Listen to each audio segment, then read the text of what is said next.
On the blue turf, welcome to the uDrove Humanitarian Bowl in Boise, Idaho, part of ESPN's presentation of Capital One Bowl Week.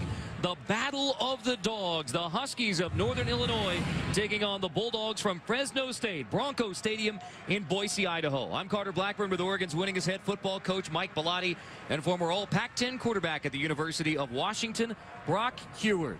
Tom Matukewicz is the interim head coach for Northern Illinois. Head coach Jerry Kill accepting the job offer at the University of Minnesota. It has been an eventful 2 weeks for Northern Illinois.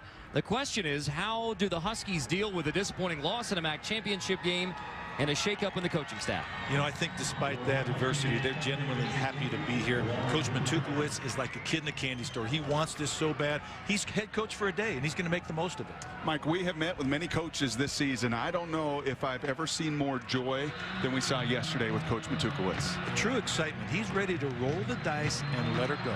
Well, Fresno State and Pat Hill have made their reputation beating the big boys in college football in bowl games. 4-1 against teams from the BCS automatic qualifying conferences, 0-5 against teams from the non-automatic qualifying conferences, including the last 2 seasons. Fresno State will kick it off to get the 2010 uDrove Humanitarian Bowl started. Tommy Davis will take a knee in the end zone. Northern Illinois takes the football from the 20. Let's take a look at the impact players when the Huskies have the football. Well, it starts and ends with Chad Spann, the MAC Offensive Player of the Year. He broke the school's single-season touchdown record with 20 because of his balance and knowing his strengths. On the other side of the ball, the team MVP on defense, the league MVP on defense, Chris Carter, great pass rusher, great overall player. Next to him, Logan Harrell, also a force inside, has 10.5 sacks, but also can stop the run. 1st and 10 for Northern Illinois out of the MAC, losing the MAC championship game on December 3rd, so just over 2 weeks ago, to Miami in heartbreaking fashion. Come from behind win for Miami.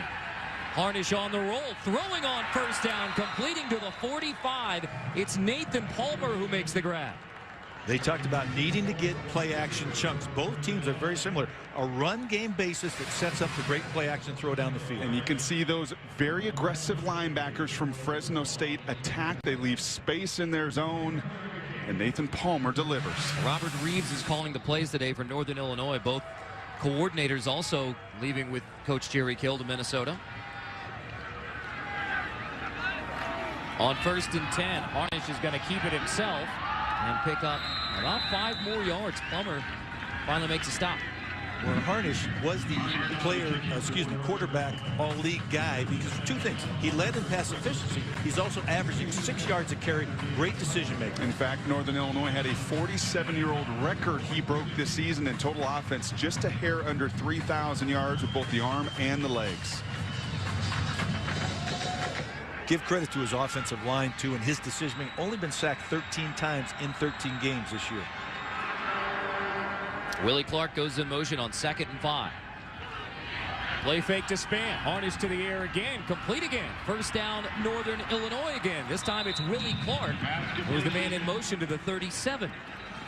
10 wins on the season for Northern Illinois. A Husky football team has never won 11. That's the big goal in Northern Illinois for this bowl game. We already showed you Fresno State 0-5 against teams from the non-automatic qualifying BCS conferences. And I asked Pat Hill about every which way I could yesterday, trying to interrogate him as to why that's happened, and he did not have a definitive answer other than some of the conditioning levels, something they've mixed up this over the last 2 weeks for Fresno State.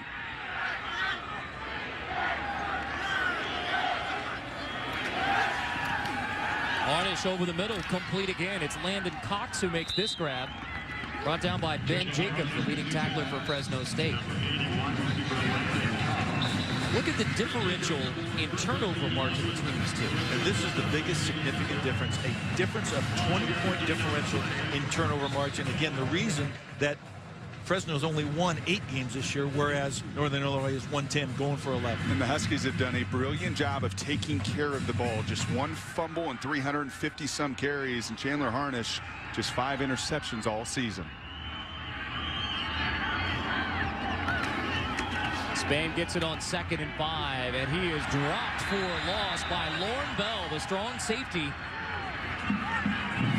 And I really like Lauren Bell, a 5th-year senior, a guy that's overcome so much, a devastating knee injury in 2007. And every one of those coaches and teammates will tell you he's the hardest hitter on this team. Well, he's down in the box, too. Both teams are going to put 9 men in the box if they can and stop the run. Make the teams throw. That's their mantra. And that will be key all day long. He's the extra guy unaccounted for in the blocking scheme, and he must tackle well in space. 3rd and 4.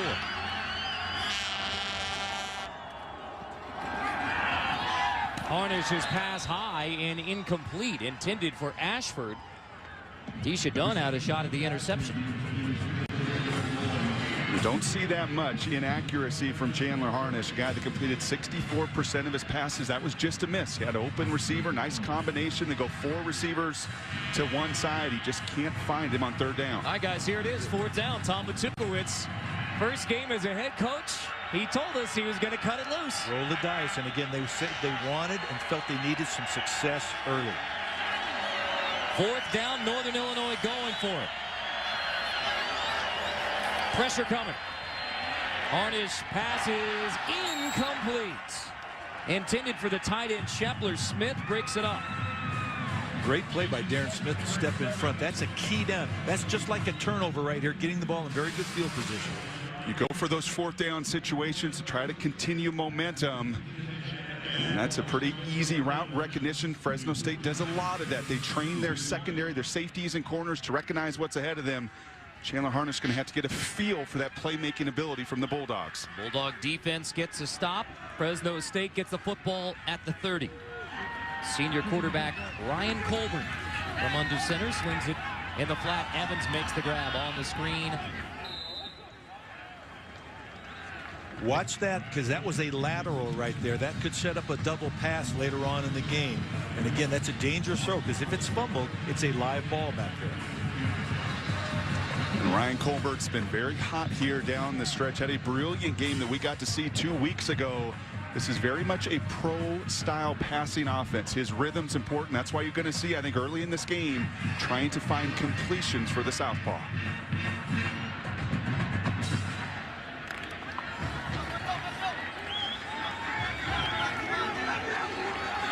4 wide receivers on 2nd down for Fresno State. Colburn from the shotgun finds Evans again. Evans makes the first defender miss. 1st down Fresno State. Let's check in with a 4th member of our broadcast crew, Shelly Smith. Guys, you'll notice that Robbie Rouse, Fresno State's running back, is playing with a huge club on his hand. He missed the last game of the regular season with a rib injury, but he also broke a bone in his hand he didn't know about until the next day. They put the club on. He's gotten pretty good at it. He actually wore a similar cast when he broke his wrist in high school. They are more concerned, however, about his ribs, how he will respond to contact. There is no doubting that young man's toughness. Playing through the broken bone in the hand, through a very painful rib injury. It was the cartilage between his ribs that kept him out of their last game of the regular season against Illinois. And here is Rouse. His first touch goes for a loss. Let's take a look at the impact players when the Bulldogs have the football.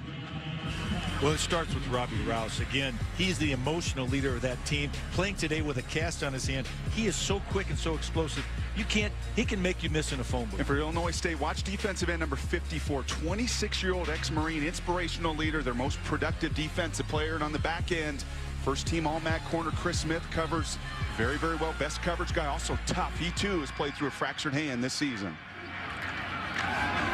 Fly sweep. Produces a 1st down as Jalen Saunders, the true freshman from Elk Grove, California, gets the handoff on the sweep.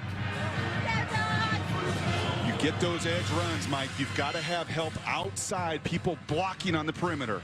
No question. And I'll tell you what, the other thing is right now, Fresno State's speed advantage on the flanks is showing up. They're getting outside and making yards outside the range of the NIU defense.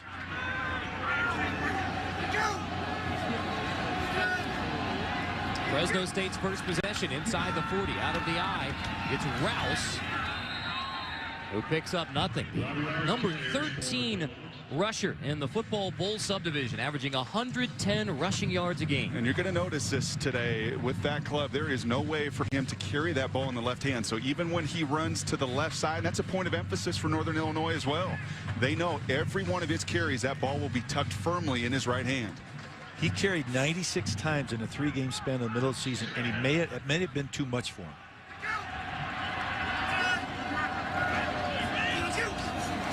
On second down, out of the eye, this is A.J.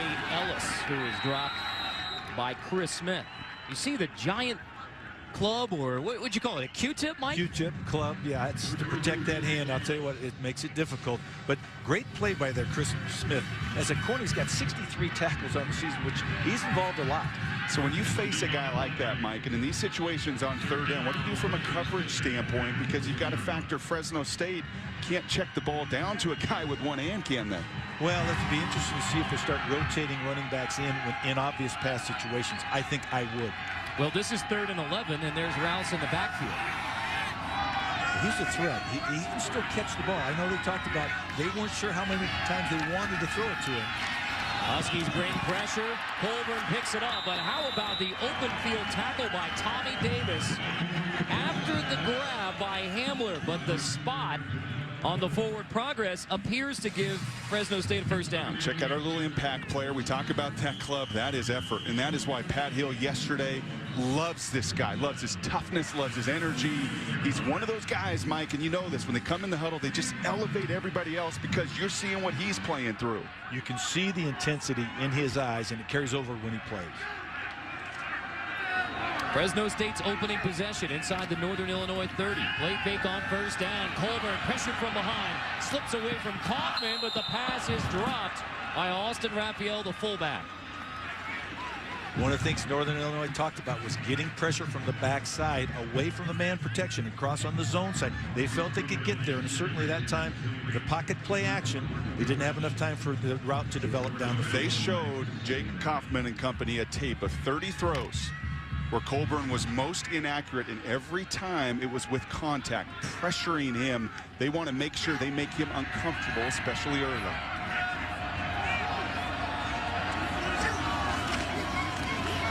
Second down, it's Rouse. Hit again near the line of scrimmage. So the Fresno State running game, where they hang their hat, has produced very little in the early going. Well, that's okay. And Pat Hill told us this yesterday. He said with the style that Northern Illinois plays, as much movement and blitz and slanting, they're going to win at times in the run game, and that's fine. They still have to establish it because it's critical in their play action game.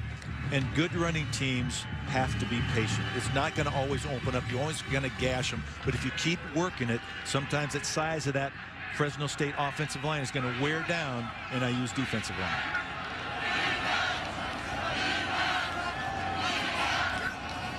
Third and 9. Colburn on the slant. It's Hamler again. And he appears to have the first down again to the 17.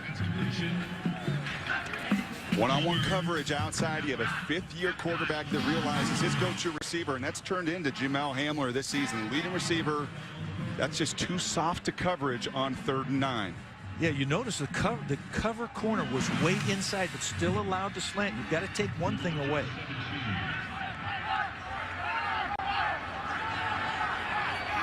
Wildcat formation here is Isaiah Burse. Lines up at QB. Direct snap, he hands it off. That's Saunders around the corner, and he's knocked out inside the 10.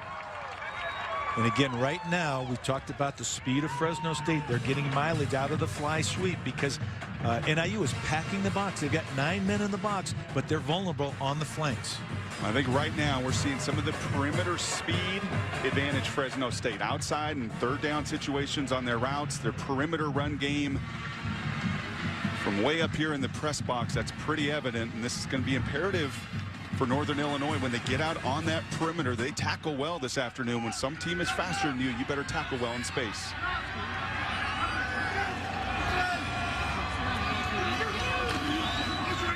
Robbie Rouse gets it. Hoffman may have gotten away with a face mask as he makes the tackle on Rouse.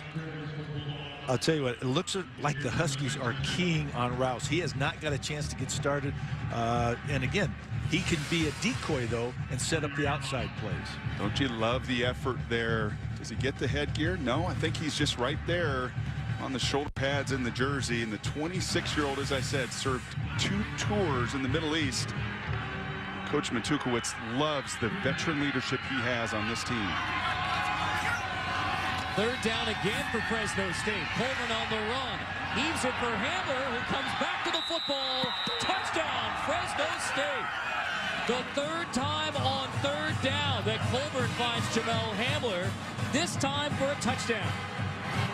Patrick George is trying to say that he didn't get his feet down in bounds or have possession. It'll be interesting to see. Here we take a look right now.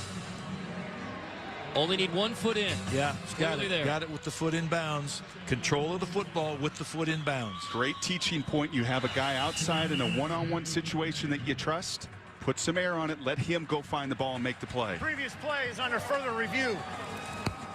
Brock, you're absolutely right. When you're in pressure, you know to go with your receiver. Throw it up for him. Let him make that play. You as a quarterback, you know that exactly. So as it stands now, an 11-yard. And again, keep in mind, only 1 foot or other body part needs to be in bounds. So it's not like the NFL where you have to have both feet in bounds, just one. Keep that in mind as you watch not only today's game, but the rest of the 33 bowl games we bring you on the ESPN family of networks. And does he have possession? That's one of the other things they're looking at. I think he clearly does. My guess is we're going to see more difficult replay calls later. After further review, the ruling on the field is confirmed. Touchdown. Only the 5th opening drive touchdown of the season for Fresno State. So what a start for the Bulldogs. Pat Hill's team gets a stop on 4th down to get the football. They march down, put it in the end zone. And that's the start. Then both teams, it's really bowl games about who's most excited to be here, who has the most to prove. And Fresno State being 0-5 against non-AQ teams has to take a big step. They took the first step today.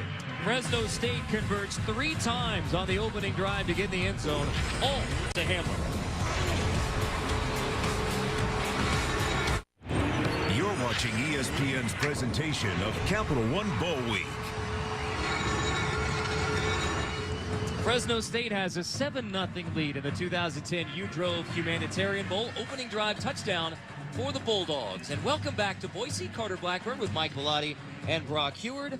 Well, Coach Matukewicz said he was going to go for it early. 4th down, first opportunity. The interim head coach for Northern Illinois, they go for it. Doesn't work out, but I mean, there is an attitude certainly for Northern Illinois. Nothing to lose. It is, and I don't know they had a lot of choice. They have an inconsistent field goal kicker. He talked about that going in. They wanted to get success early, but Fresno State, certainly their defense was up to the task. That's 2 things to watch, I think, very closely. In these situations on 4th down, on special teams, are you going to see a riverboat gambler? Is he just going to shoot from the hip?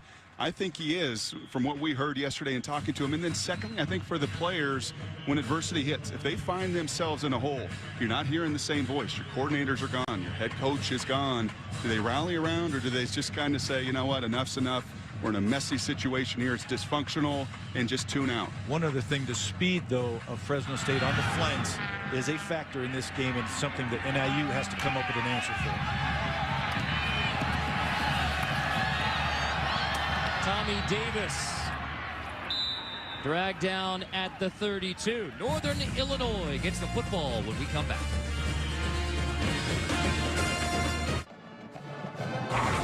ESPN College Football, the uDrove Humanitarian Bowl, is brought to you by your friends at uDrove, the GMC holiday event. Get the job done right this season with a GMC Sierra.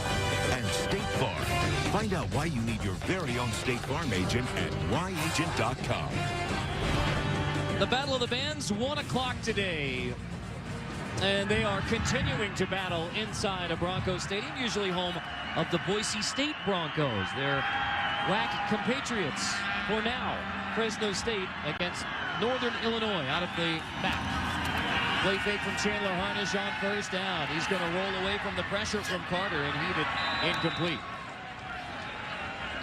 They may have gotten away with a takedown on Logan Harrell. It was one of the best tackles, form tackles I've seen, but I don't think you can do that on offense. You know, we've talked about this with different quarterbacks this season. Watch the insides. That battle 77's Harrell. He gets a little push from his buddy next to him.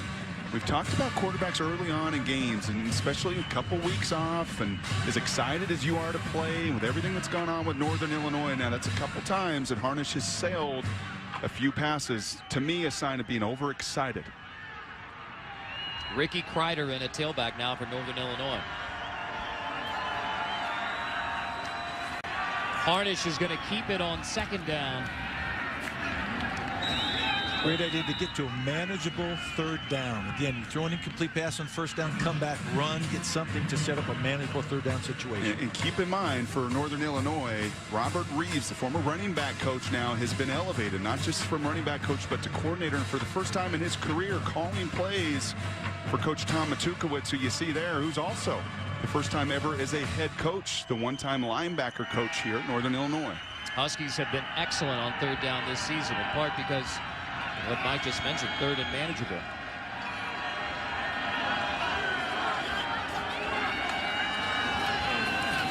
Harnish's pass is batted away, incomplete. Here comes a flag. Probably going to be pass interference. Again, both guys were hand fighting with each other, but they typically go against the defense in that situation. Defense, number 10, 15-yard penalty, 1st down. One-on-one route, you know, bump and run coverage at the line of scrimmage, which is exactly what both teams are going to try to do. But hanging on, you can't hold that guy's shoulder when he's going for the football. And this is like a bye-week game for both of these teams. They played 2 weeks ago, but the finals, etc., there were a lot of distractions, so it's not exactly like coming back from a bye week.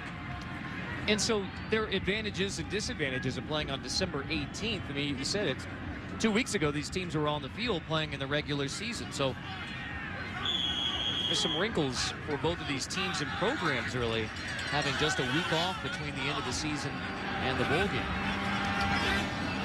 On 1st and 10, Harnish from the shotgun, play fake. Now he's going to pump. He's going to look long.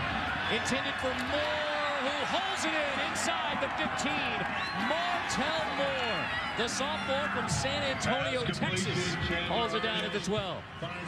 Great job of going up and timing the catch, taking the ball at the highest point, which you talk to receivers all the time. You see, get the position here, going back inside, double move route, and then highest point, go up and attack the football with both hands. Love to see that from And when you're 6'1" and 5'9", you've got to take advantage of your length, and Clark does. 39-yard pass play. Martell Moore hauls it in. Spann gets the handoff on 1st down, picking his way inside the 10 after the initial contact. He picks up about 4 before Sean Plummer makes the stop. Chad Spann, they talk about he's so tough to tackle because he protects his body. You can see he takes it on with his shoulder pads, doesn't allow him to get to his legs, and breaks a couple tackles. Did not gain a lot of yardage, but got positive yards. You can't say it enough about running backs. It's all about pad level. Keeping that pad level, your shoulder pads lower than the defenders, and then having the ability, as you saw Spann there, to continue to drive those legs. Empty backfield, 5 wide for Northern Illinois on 2nd down. Inside the 10. On his pumps, he's going to keep it himself and walk in for a Northern Illinois touchdown. 7-yard run. Well, I know Northern Illinois is at new coaches and new schemes and new coordinators, but it's very easy to look at the stats. And Fresno State, 7th in America in sacks, and when you face an aggressive group like that, quarterback draw a tremendous call. Michael Klomovsky on for the extra point. Harnish will hold. Klomovsky, the senior law school student. He has missed 5 PAT kicks this year. This one is no good as well. The 6th miss on a PAT. So a touchdown for the Huskies, but only 6 on the board.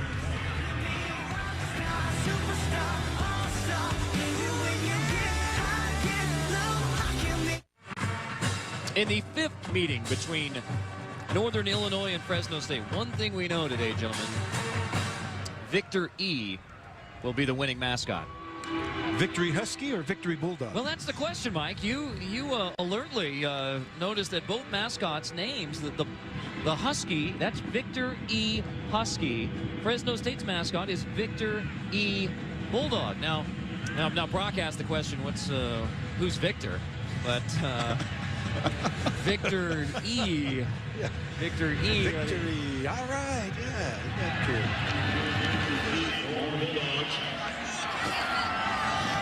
Burst takes it from inside the 10. Burst across the 35. Isaiah Burst cuts it back. Blue turf in front of him. Now Burst tries to cut it back. Loses 3 at the end, but it's a tremendous return for the true freshman from Modesto, Isaiah Burst. And again, the speed factor shows he is so shifty in the open field. He's averaging 15 yards a carry on the ground as a receiver. You want to know why Pat Hill has got Fresno State to the 11th bowl game in 12 years? Well, because he's recruited speed like that. You're going to see it all over the field. Jalen Saunders, number 6, true freshman. Isaiah Burst, they're going to have him run and throw it. And in the return game, true freshman. Lots of speed in the program. Both these teams excellent in special teams, but advantage Fresno State right now. A 55-yard kickoff return. Colburn swings it in the flat. Evans is wrapped and dropped by Patrick George. Let's go back to the Husky touchdown. Look at the width of Chris Carter. That tells you pass rush, but more importantly, Coach, look at your middle linebacker, Ben Jacobs. No question. He bites on the pass fake outside, trying to get 4 and 3, opens up the lane for the quarterback draw. Well-coached play. They saw that. They saw that in films, and set that up. That is officially a pass for -3 yards, making it second down and 13 for Fresno State in the all-red on the blue turf. Burst from the Wildcat for a loss as we check in with Chris Fowler. All right, thanks, Carter. Reminder, the Stag Bowl Division III championship game going on ESPNU. The 6th straight year, Wisconsin Whitewater, the defending champs, take it on Mount Union. 3-point game, late third quarter, again over on U. We'll keep you posted. Back to you guys. Tom Matukewicz, the interim head coach for Northern Illinois, says, bah humbug. All these people who say there's too many bowl games. He loved bringing his team to Boise, guys from all over the country. He said, you got big offensive linemen from Florida sledding down a hill in Boise, Idaho. Love it. They said it's been a real blessing to spend this week in Boise, Idaho. Effusive in his praise of this town. Colburn is going to be pressured by Kaufman, slips away again, but they have a tenacious Jake Kaufman ends up getting the sack. Well, we're going to have effusive praise, I think, a lot today from Jake Kaufman. We see it in the run game, and that time just relentless, and that epitomizes his game. As I said earlier, 26-year-old ex-Marine, 2 tours in the Middle East, loves to play and wants to finish this thing outright as a redshirt senior.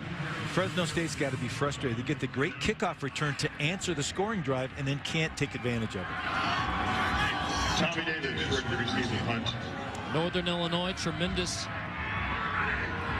punt blocks at 3 in a game earlier this year against Ball State. Shapiro gets this one off, hangs it high. Davis lets it bounce out of bounds. Poor punt coming there. Tuesday night, Capital One Bowl week continues. Southern Mississippi against Louisville in the Beef O'Brady's Bowl, St. Petersburg. Capital One Bowl week on ESPN Tuesday, 8 Eastern. Game also available on ESPN Radio, online at ESPN3.com, and on your phone.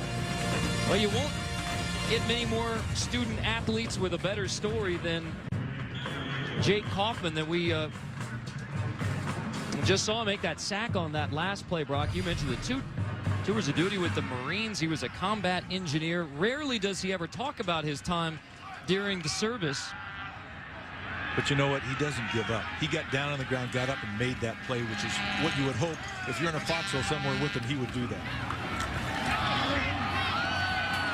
Sweet short gain on first down. So Northern Illinois running back Chad Spann said it was a bit of a surprise to the team when Kaufman brought it up.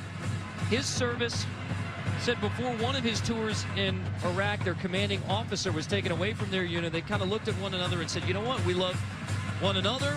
We love our unit. We love being Marines. Let's go to it. Let's get the job done. It's a similar thought. Head coach Jerry Kill leaves for Minnesota, a bowl game to play. Jake Kaufman said, we love playing football. We love one another. Let's get the job done in Boise.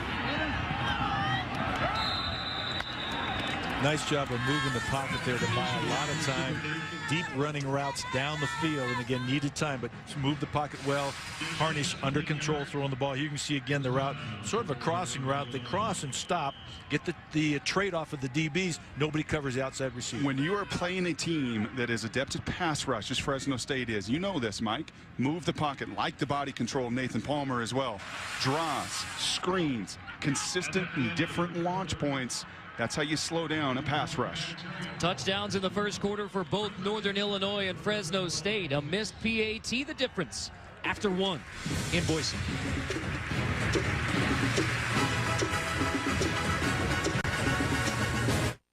Game number 2 of Capital One Bowl Week here in the capital of the Gem State, Idaho. The wonderful town of Boise, Idaho, on the blue turf, home of the Boise State Broncos.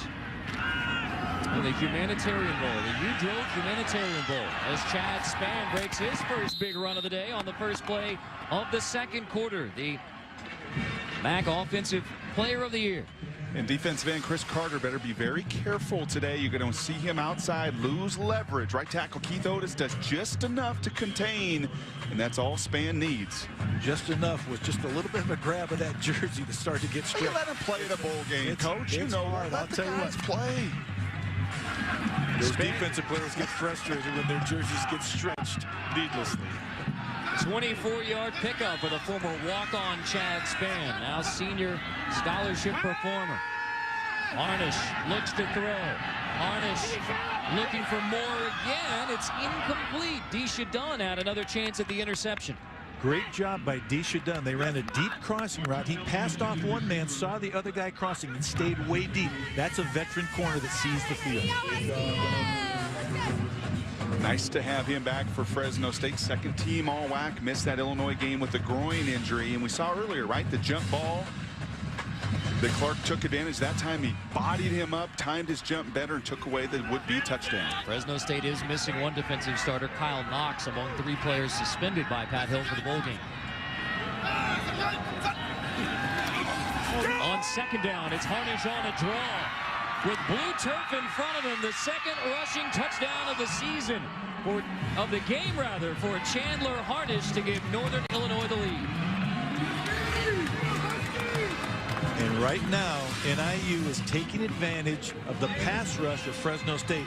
Obvious pass situation, shows the pass set by the offensive line, and there's nobody there. They're running up the field, letting the quarterback go. Northern Illinois going to try a PAT, but did you see Sean Plummer as well? The linebacker taking the place of Knox, just got lost in his drop. No awareness of where the quarterback was. Lomovsky missed the last extra point kick. Fumbled hold there, but Harnish manages to put it down. The PAT is through, and the Huskies have a 13-7 lead on the Bulldogs. We are young! We are young! And you're never gonna chase us down!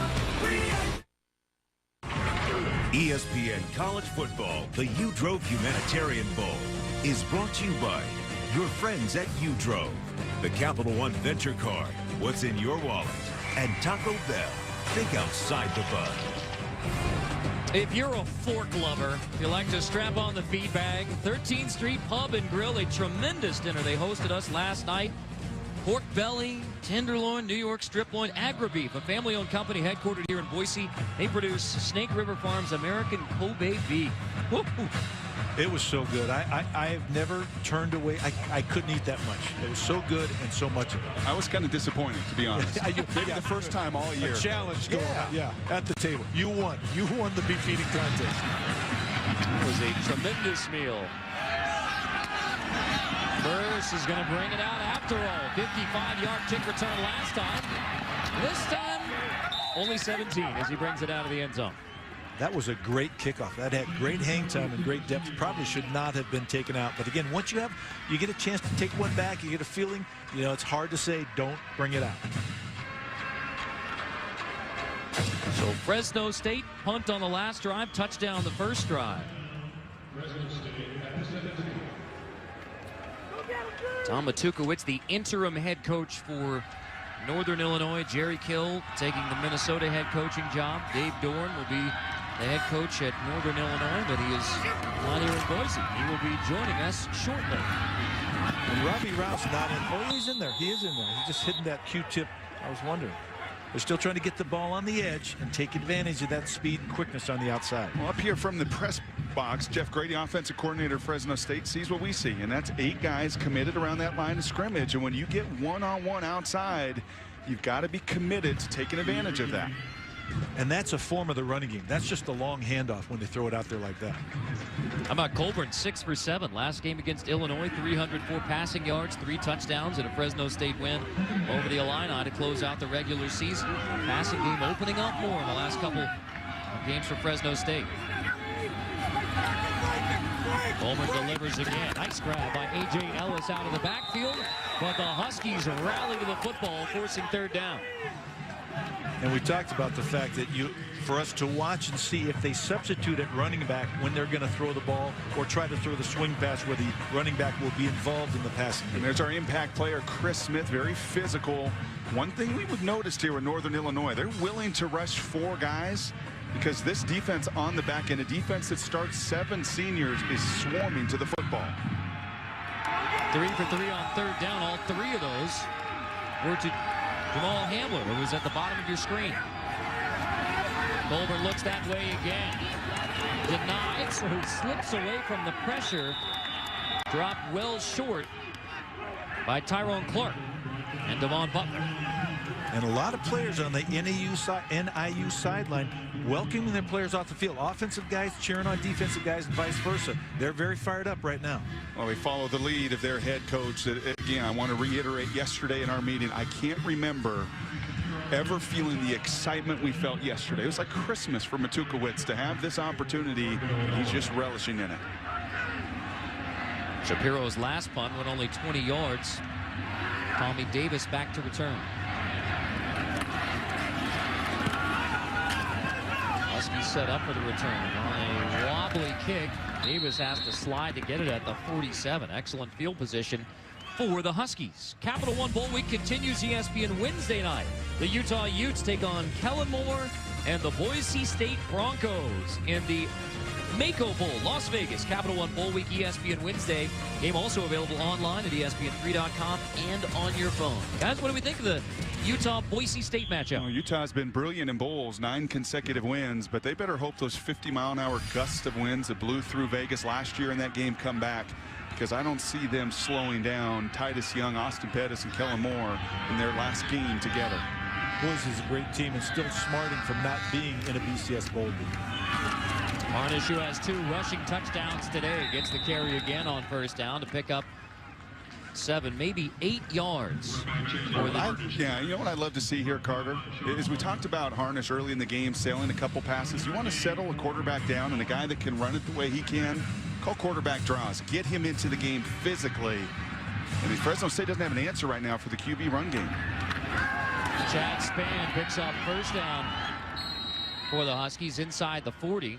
Quarterback Chandler Harnish is a guy who went through an amazing rehab, had a potentially career-ending knee injury. He decided not to have surgery, and here he is back on the field. He missed the first couple games of the season, but without the surgery, what doctors thought was an injury that would end his career. Spann runs right into Logan Harrell on 1st down. It seems like they're going up tempo now. They wanted to change the tempo of the game. But I'm going to ask you, so you wanted your quarterback to get hit a little bit to get him in rhythm or to settle him down? Is that what you're saying? Well, not necessarily the lefty on the other side, Colburn, and not necessarily with my 5'1" 40 speed. But when you can run like Harnish does, and he's their 2nd leading rusher, and it's a real strength within their system, coach, yeah, I like settling him down through contact.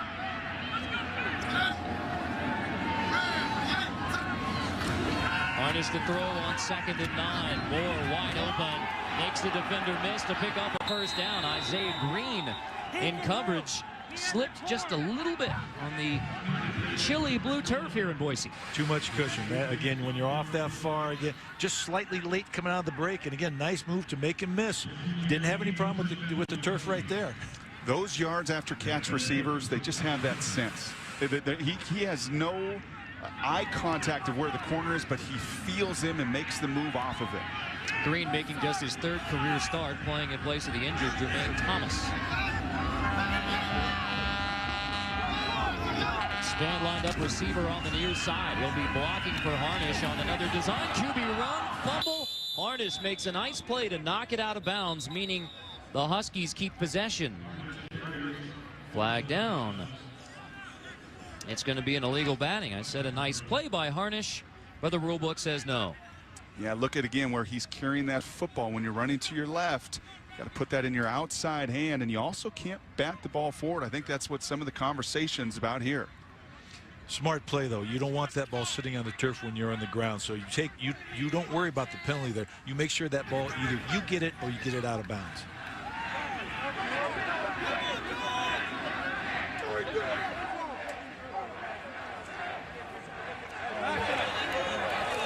Illegal batting by offense. Number 12. That's a 15-yard penalty. Also includes a loss of down. He's 2nd down. I'll tell you what, 15-yard penalty and loss of down, that's probably the most costly penalty in the books.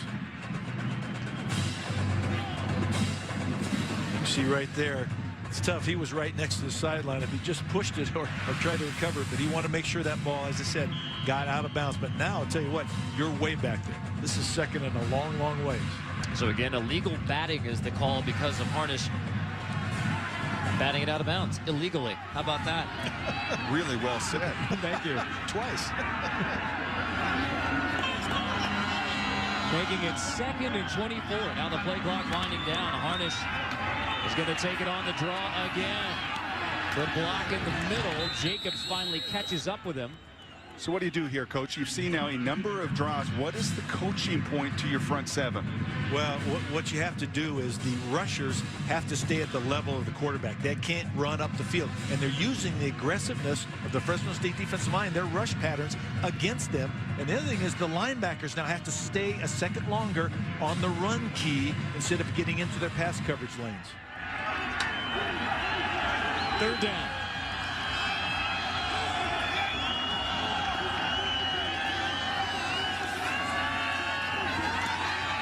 Harnish pumps on the roll pass, nearly intercepted by Philip Thomas. It's incomplete. Almost the cardinal mistake. He had the edge, but he chose to throw back across his body, which, tell me how tough that is running full speed. Yeah, you can't do it. Your clock speeds up. You hear it over and over again that those safeties have such an advantage in the ground and the few bit of real estate that they've got to cover. Now, this is an interesting call. You've missed a PAT. You have to have some awareness here, possibly a fake field goal. Would be a 45-yarder. Komomski has missed 3 of his last 5 kicks. This one is away from 45, and this one is good, giving Northern Illinois a 9-point lead. Could have been good from 60. He talked about the fact that the coach says he can kick down a door.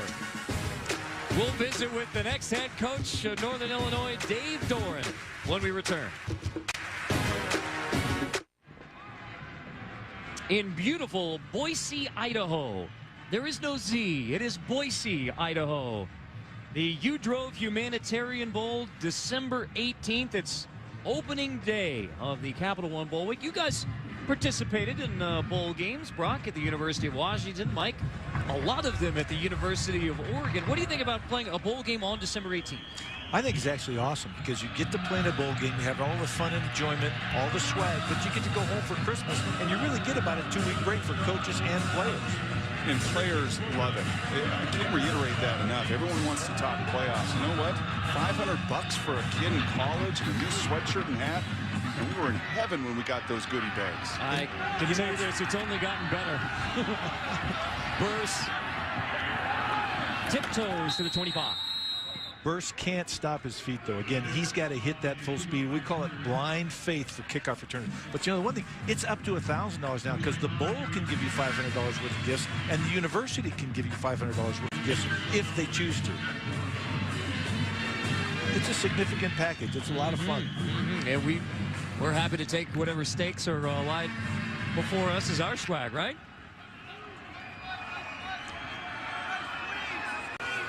First of 4 that we're going to have together, guys. Fresno State from the 25. This is Robbie Rouse. Mike, as you said, Northern Illinois not giving Robbie Rouse any room to work. And I'm not sure he's totally healthy. He doesn't look, again, I think the ribs probably are more a problem than the hand because he just doesn't quite have the same burst and explosiveness we saw earlier in the season. And it's awfully tough. It is congested between the tackles. And right now, Northern Illinois is saying, okay, Fresno State, beat us with the pass because we're going to overload this box.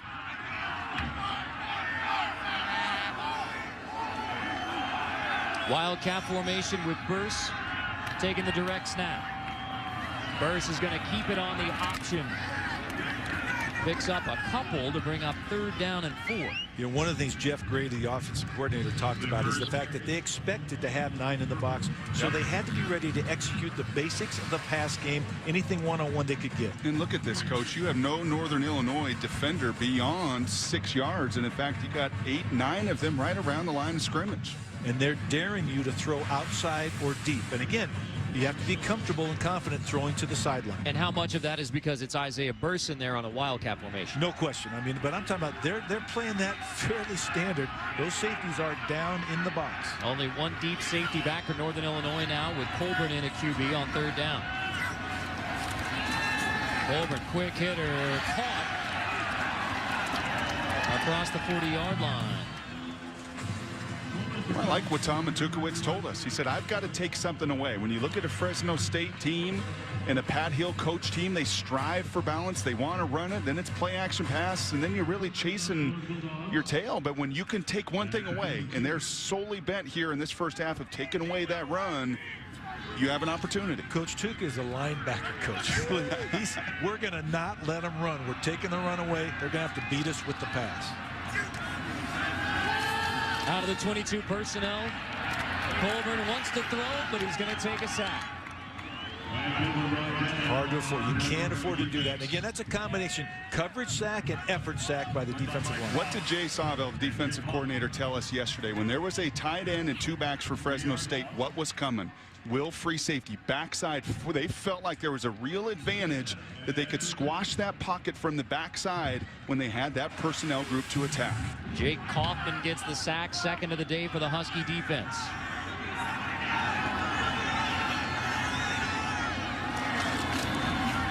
Second and 15. This is Rouse.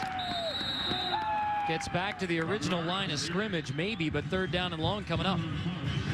And Rouse just can't seem to get started. He's so dangerous in space, but right now they're diminishing that, controlling that net around him and not letting him get in the open field to run through. I can't imagine how difficult it would be to play that position. This game's hard enough. You've got to protect, you've got to catch passes, you've got to run, and you're doing it in essence with one hand this afternoon. Broken bones in that left hand. He missed the last game with a rib injury. Still out there on 3rd down, 3rd and 11. Rouse out of the backfield. Colburn's going to find him. He makes the grab at the 50 and has another Fresno State first down, corralling the football with one good hand and one all wrapped up. What club? What cat? Nothing like that. But I'll tell you what, it's a great job by the Fresno offensive line picking up the line stunt of NIU, allowing Colburn to get open down the field, step down, and then find the open receiver. Well, that's been the difference here. That's what's keeping Fresno State alive. Northern Illinois is getting the Bulldogs into 3rd downs, but on 5 different occasions now, Colburn's made plays through the air. And notice Ryan Colburn took a little bit off that pass, too, to make sure that Rouse could handle it. Colburn passing 5 for 5 on 3rd downs for Fresno State. Here it comes again. Look at the tight end 2 back. Fresno State picks up the blitz. Colburn swings it to the outside. It's Hamler, makes the first defender miss. Cuts back. Hamler finally wrestled down to the 27. And actually right there, NIU got what they wanted. They wanted to make sure that he didn't get his first read. They wanted to have that ball in the air for a long time. But again, lack of too tight a coverage there on Hamler on the outside resulted in a fairly easy catch. When you run a comeback, you must help your quarterback out and come back to the football exactly as Hamler does. Well, Colburn's legs were tied up too. He had no way to transfer his weight forward. That was thrown with all arm, 20 yards. Hamler, 4 catches, 51 yards, and a touchdown.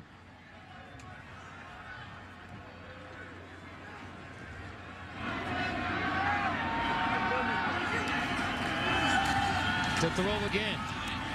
Colburn has his man covered, so he will scramble out of bounds for a pickup of a few. Colburn run out of bounds. Sean Progar forces him out. And that's nice awareness. That's a fifth-year senior. When you get down near this red zone, the last thing you want to do is try to force the issue. No question. And again, he bought time, saw that it wasn't there, drifted out the side, but made positive yardage. And again, throwing on first down now, changing up some of the dynamics. I think that's important. How about with all this blitz and pressure? How about a little screen pass? That's been a staple they've lived by. Made some big plays over the course, especially down here in the red zone.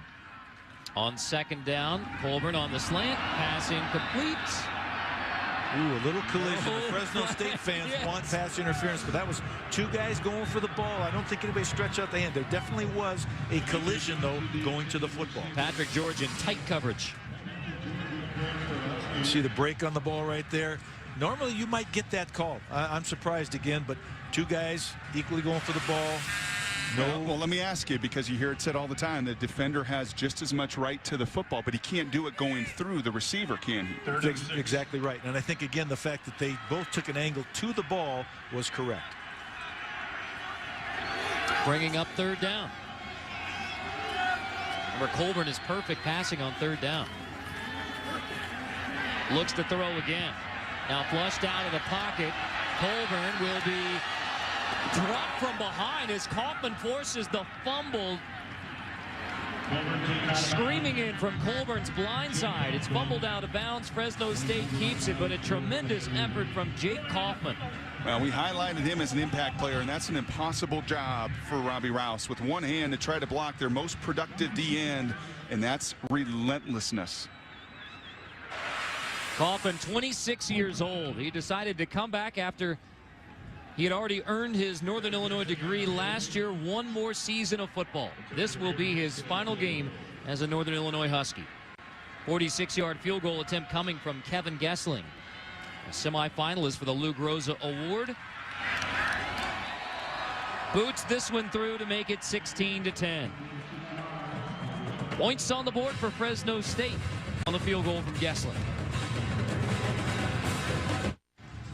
Welcome back to Boise, Idaho, the 2010 uDrove Humanitarian Bowl. It's Northern Illinois leading Fresno State 16-10. Tom Matukewicz, the interim head coach today in the bowl game for Northern Illinois. Dave Doran is the next head coach for the Northern Illinois Huskies. He joins us on the phone now. And Coach Doran, Madison, Wisconsin, is that correct? Yes, it is. So let me know if I've missed any stops here. But Shawnee Mission Northwest High School, your alma mater Drake, USC, Montana, Kansas, Wisconsin, all as an assistant. What is it like now to be the head coach of a football bowl subdivision team? Well, it's a dream come true. You know, it's been 16 years coming and a few stops along the way that you mentioned, and started at the high school level, worked my way up, and I'm very proud to be a Husky and watching these guys play the way they are right now. What are you feeling right now as you're at home watching the team that you will lead here shortly? Very proud. It is surreal, you know, because I was in the office all day today watching TCU tape and then get to come home and watch this. So it's a fun day, no doubt. Coach, do you have your staff lined up for next year? Where are you with that? I do have several of the guys locked in. Unfortunately, I can't announce them until this game's over. We're working through that with media, but I do have several of the guys, and they're excited. I'm getting text messages here left and right about certain players that they're going to coach. It's been fun. What's standing out to you here in this first half with your soon-to-be team? Well, they're playing smart. You know, they're not beating themselves. They're playing hard. The quarterback, obviously, Harnish has made some great plays on his feet, and it was fun watching Martell Moore there earlier jump up and get one. But I'll tell you, I love watching their defensive guys fly around, particularly Jake Kaufman. I wish I had him back. Well, Coach Doran, you are the new Northern Illinois head coach. You were also the defensive coordinator for the Wisconsin Badgers, getting ready for the Rose Bowl against TCU. How do you play both roles between now and the Rose Bowl? Well, you know, being a coach, time management is one of the most important things in your job, and it's just a matter of shifting priorities. I would have been out recruiting for Wisconsin this week, and instead of doing that, you know, I'm just balancing my time between TCU and my role here with NIU. Well, speaking of recruiting, how's that going? How's the reception out there for you? it's been great. You know, I've gotten a lot of phone calls from high school coaches and, you know, the kids that were committed, getting in touch with them and introducing myself to them and their families. And I haven't hit the road yet for these guys, but everybody I've talked to has been receptive on the phone. Well, Coach, thanks for joining us on the phone. We appreciate it. Absolutely. Thanks for having me, guys. Best of luck. Dave Doran, the new head coach for Northern Illinois and the defensive coordinator for the Wisconsin Badgers, who will meet TCU in the Rose Bowl. Harnish scrambling again on first down, and just like you thought, guys. I mean, the thoughts from Coach Doran were, boy, I wish I could have Patrick. Wish I could have, you know, these guys back. I mean, I wish I could have some of these Huskies on my team. Jay Coffin, wish you could have him back for another year, and you know, evaluating as the game goes on. And the other thing, he's probably evaluating some of the coaches and a lot of the players he's going to be coaching next year, but he's pretty happy right now because they're in the lead. Pressure coming from the Bulldogs. Harnish releases, completes on the outside. It's Martell Moore again. Moore dragged down near the 25. Well, I really like this guy. We've seen a number of plays, and he is just a true sophomore outside. We've seen him elevate and go up and high point the football. We've seen him now on a couple occasions win. It's just a simple hitch route, but his athleticism a step ahead. And he's got the respect of the corner. The corner's not going to close too quickly, which gives him space to make those moves. Less than 2 minutes to go in the half. Northern Illinois a 6-point lead in the football, resting right on the 25-yard line. I'll tell you what, this is a fast game between running the football and very few incompletions. They've run this clock pretty fast.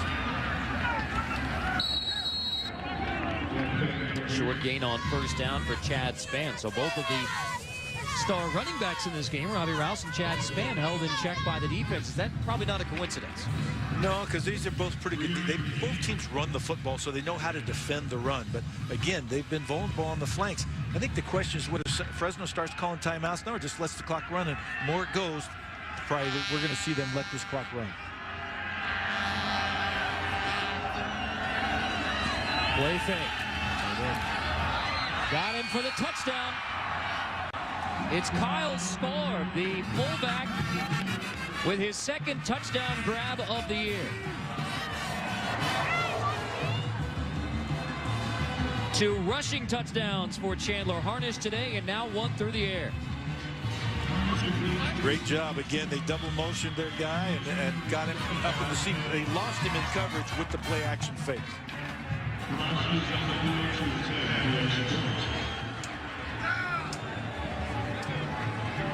Klomovsky for the PAT. 1 miss today, 1 make. They get 2 makes. Touchdown Huskies. A 13-point edge on the Bulldogs. Chandler Harnish has his first passing touchdown of the game, and Northern Illinois has a 13-point lead. Let's go back to the touchdown pass. And the Huskies do a couple things here. Number 1, they go unbalanced. Number 2, they bring emotion, and you can see it completely confuse Fresno State and 2 guys. That's Phillip Thomas, and that's your veteran safety. He opens up backwards. That means Thomas has to get depth underneath both of those guys. Both your your leadership on the back end clearly in the wrong. And there's no eligible receiver on that side, so he's got to come over and key play side, front side. And we saw Pat Hill during that break call that defense over to talk not just about the schematics, but some of the energy as well. They're just not tackling well in the open field. 4 straight scoring drives for Northern Illinois. Burst takes a knee. We check in with Chris Fowler. Well, Carter, the Cars.com halftime report is coming up. Todd McShay joins me. Highlights of BYU's bowl win. Todd will tell you about his 3 favorite December bowl matchups and NBA news, a trading flurry involving the Orlando Magic. So, the Cars.com halftime report just minutes away from the studio. See you then. All right, Chris, we are speeding through the first half here at Bronco Stadium in Boise, Idaho. 57 seconds remain. Fresno State from the WAC against Northern Illinois from the MAC. Carter Blackburn with Mike Bellotti, Brock Heward, and Shelly Smith. Colburn to throw on first down. Finds a Hamler again for a pickup of 8. Again, 3 timeouts available, and if you don't get a first down to get out of bounds, you got to think about using it now. In the hurry up, clock rolling, under 40 seconds now. Colburn to the air again. It's complete on the outside. The clock will stop temporarily on the first down as A.J. Johnson makes the grab. And this is where you're with Colburn. You have the advantage with the clock stopping. Make sure you get everybody up and set when they restart that clock, not to burn any seconds. You also have a kicker who's made a 58-yarder in his career. There's 5, 6, 7. Those are all wasted critical errors. So under 20 seconds as Colburn drops, has to heave it long. It is caught inside the 40. Nice catch by A.J. Johnson, the redshirt freshman. Had only 17 catches all season. He has made great back-to-back plays. Seen a number of times Colburn this afternoon trusting his receivers in one-on-one situations with the corner's back turned to him to make the play. But I can't say it enough. Those 7 seconds, instead of snapping that ball at 30 and the foot's clearly in and has possession, take the time out there, Mike. Why waste the 7 seconds at the line of scrimmage? Because now you're really only left with a chance for maybe 2 plays. I agree. They have 2 timeouts left. They should have used them. They would have saved 15 to 18 seconds, which is crucial right now. One of the other things you have to get as a defender, if you're a man, is a ball call to alert you to the fact that the ball's in the air. That defensive back just continue to watch. It was Chris Smith, I believe. The receiver all the way never got any type of a cue from any teammate that the ball was in the air coming to his man. You are within the field goal range of Kevin Gessling, who has the school record at 58. That was 2 years ago. His season long is 50. In the NIU secondary, they're tackle them inbounds, nothing over your head. 15 seconds before the half. Colburn, long drop, pressure. Colburn slips out of it, heaves the football, but no gain on the play. 6 seconds, 5 seconds, timeout granted with 5 seconds after the catch by Saunders. Monday night on the frozen tundra of TCF Bank Stadium. NFC North rivals Chicago and Minnesota meet. Vikings without Brett Favre. ESPN's Monday Night Football, 8:30 Eastern. Coverage begins 7 Eastern. Monday Night Countdown served by Applebee's. It really will be the frozen tundra. I heard they were offering jobs $10 or $11 an hour to come shovel snow. We could all pick up a little extra work if we wanted. And they actually had winterized that stadium at the University of Minnesota, and now they had to go back, clear the pipes, warm everything back up, as you said, get everyone to clear the snow. I'm going to guess it'll be a little bit chilly. It's up a there night game in December. A Monday night game in Minnesota. Outdoors. The home field of the University of Minnesota. 1 second put back on the clock here, so officially 6 before the half. Fresno State still has 1 timeout. And it's hard to get in 2 plays in 6 seconds, guys, I tell you. So Colburn on second down. Complete. Handler goes down immediately. Now the clock will be stopped temporarily on the moving of the chains. Pat Hill's going to use his final timeout. 2 seconds left to get a little bit closer for Kevin Gessling. That was great execution, because obviously he could not have continued to run very much longer. He had to get down and then immediately call timeout, which the coach can do to the sideline official, which makes it so much easier now. That's exactly right. Very well done. Maybe you cost yourself a few seconds early in the drive, but good coaching there on the sidelines to make everybody aware of the situation. A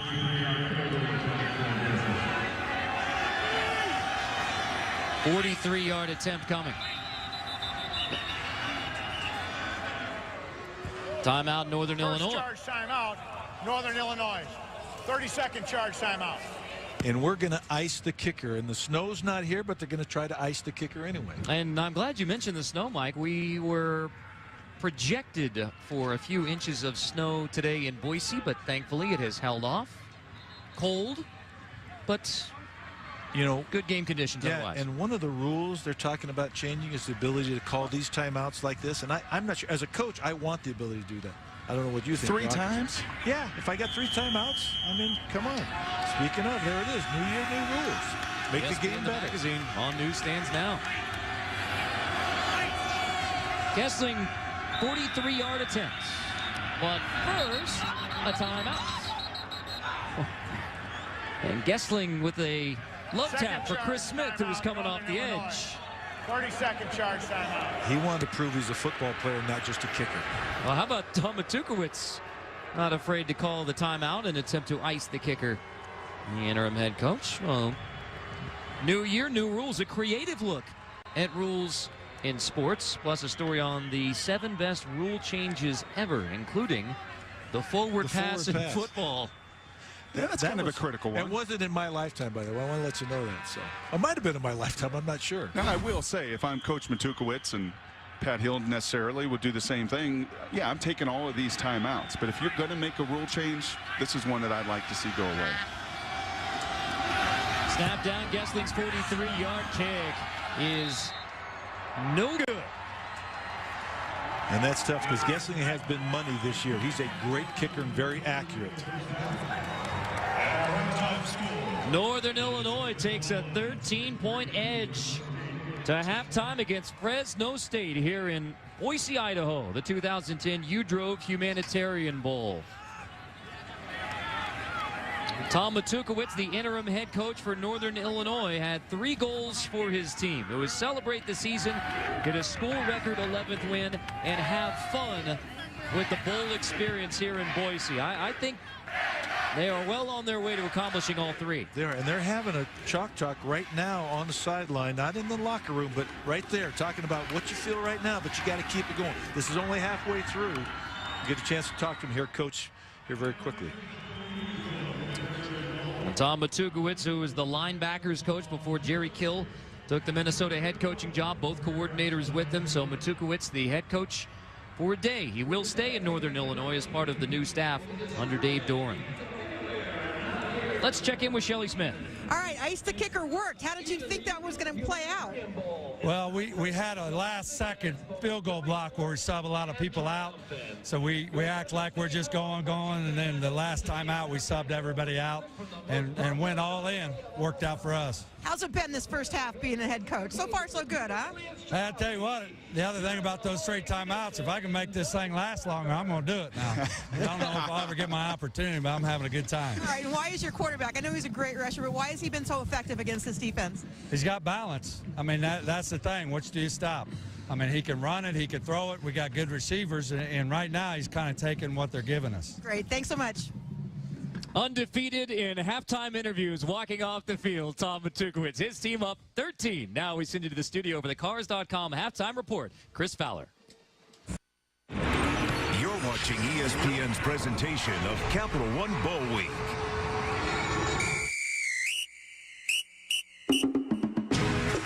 Ladies and gentlemen, you have just witnessed sports history being made. This is the most spectacular bowl week ever, and you've witnessed it here first on ESPN. Over to you, Bob. I am the champion. Okay. I am the champion. It just gets serious and lights, cameras, action. I think it did. Whenever I play.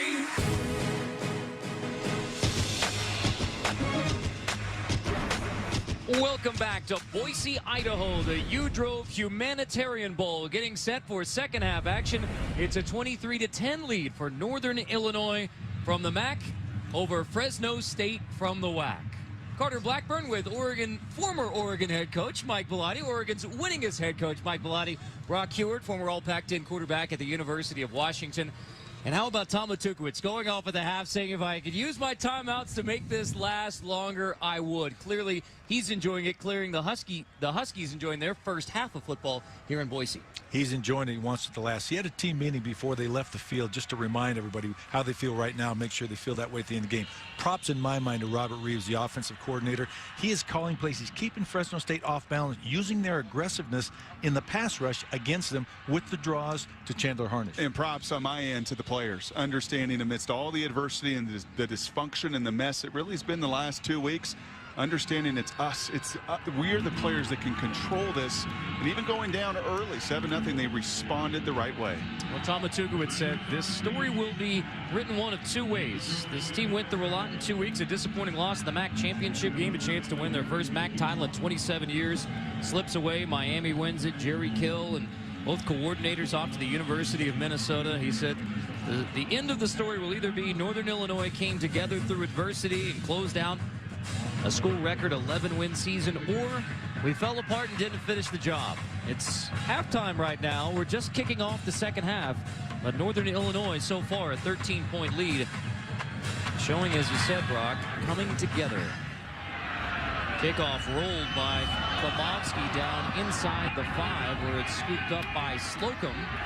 And he will be dropped inside the 10. Let's check in with Shelly Smith.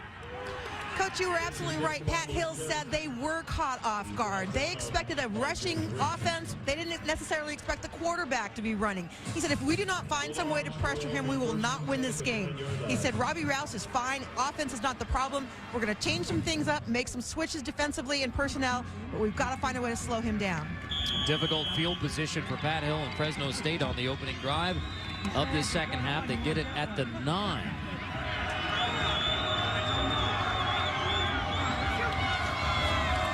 Colbert, quick drop, flings it outside. It's to Hamler again. Jamel Hamler has a first down across the 25. Flags down. Big flag. Activity on the sideline.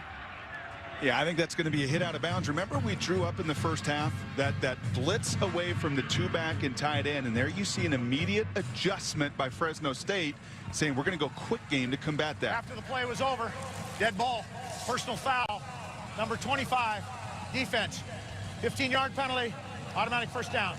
That's Tracy Wilson, a safety who's coming back from injury for Northern Illinois. Isn't that tough to judge as a defensive player, whether the offensive player is out of bounds or not? It is, and he's one of their best. In fact, the coaches feel he is their best defensive player. They've missed him. But again, when you get back, you're a little rusty on the timing of it. He wanted to make a big statement there. Unfortunately, got the penalty. And Hamler's still on the Fresno State sidelines after taking that hit. 18-yard catch, 15-yard penalty. That bad field position erased in a hurry. How about Rouse putting down the club hand to keep his feet? He loses 2 on the play anyway. And you're going to see more throws in the flat, not only because of the zone blitz, but the 9-man box means the corners are on an island out there.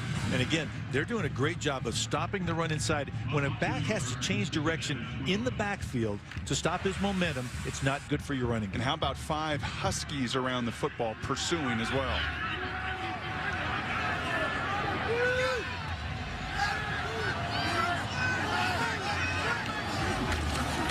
Colburn passing on second down, incomplete. Chris Smith, the first-team All-MAC cornerback, comes up to disrupt the play. Great break on the ball. He had off coverage to begin with. You saw the quarterback check, knew he was going there. As soon as he put his foot down, Chris Smith just burst on the ball and disrupted the route. That's right. That's a senior, one of our impact players, Chris Smith, realizing if there's a check with me at the line of scrimmage, there's an audible, I've got to be aware of quick game, because more often than not, quarterbacks like to get the ball out of their hand, and he jumped the route. Forcing Fresno State into 3rd and 12.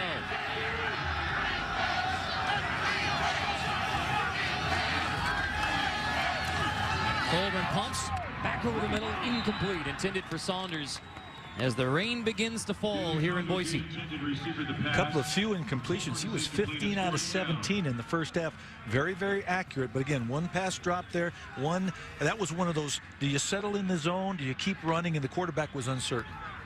Davis is ready to receive the punt for the Huskies. So the Northern Illinois defense comes up with a stop to begin the second half. Shapiro back to punt.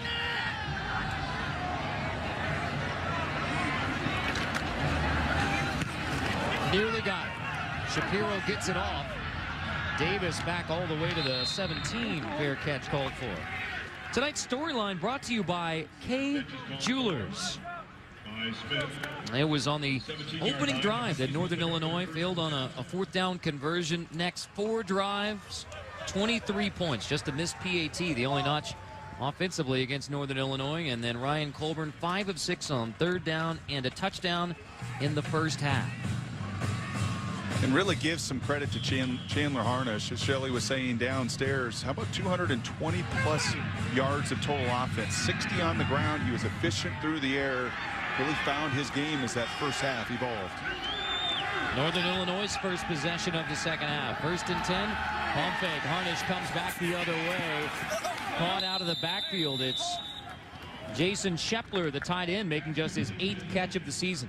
This is what Pat Hill and Randy Stewart were afraid of for Fresno State, that Harnish could not only run the football, he's already shown he can do that, but he's a very accurate passer and he sees the field well. He's making great decisions. But you have been impressed with this first-time play caller with the innovation on offense. No, they're doing a great job. They're taking again what Fresno does best and have it work against them. So that's what you'd like to do as a play caller, is negate what they do best.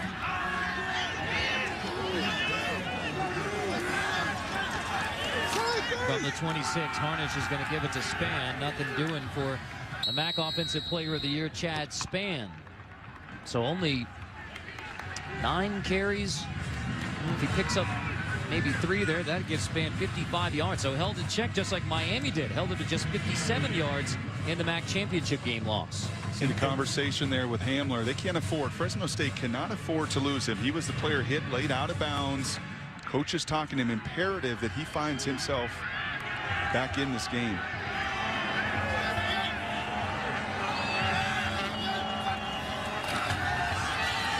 Harnish rolling on 2nd and 8. He's going to keep it. To bring up 3rd down, and here's that word again, manageable. If you're going to face one of the best sack teams in the nation, I think Fresno State has 37 sacks on the season, 2 of the leading sackers in the nation. What you do is you turn that against them. You say, come after us, we're going to run the quarterback draw. They got away with a hold right there, but again, that happens in the pile. The quarterback is making them pay, and the play caller right now is making them pay. We had Illinois a couple weeks ago, and Chris Carter devastated that front 7, and today, be it through maybe a couple holding calls or getting away with it, Northern Illinois containing the impact player for Fresno State. On 3rd and 5, Harnish looking long.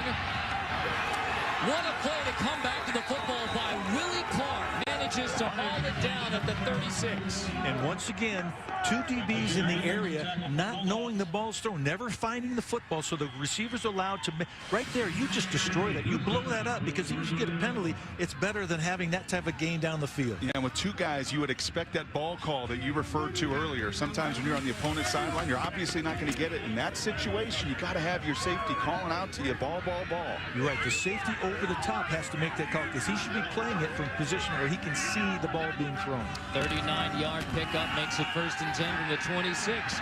Wide receiver toss off the hands of the intended receiver. It was Palmer throwing, intended for Landon Cox. Love that call. You're in that part of the field where you can be aggressive. It's 1st down. Just a little too much pressure. I still got to find a way to bring that one in. Philip Thomas created, again, stopped that play from happening by beating the block, putting the pressure. You're right, ball should have still been caught, but great job by Philip Thomas rallying to the ball. And if you're Landon Cox, you got to know, I've got a running back throwing this. It's not going to be with the precision from my quarterback. You've got to be prepared to come back to the football.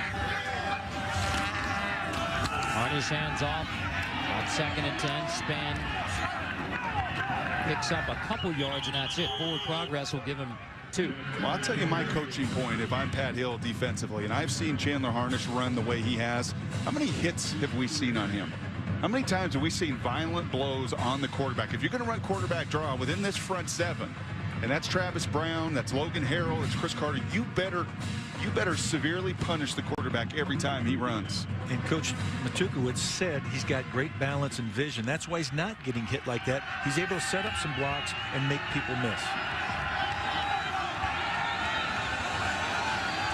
Fresno State needing a stop on 3rd and 8. Harnish looking to the end zone. It's incomplete. L.J. Jones in coverage. Perez Ashford, the intended receiver.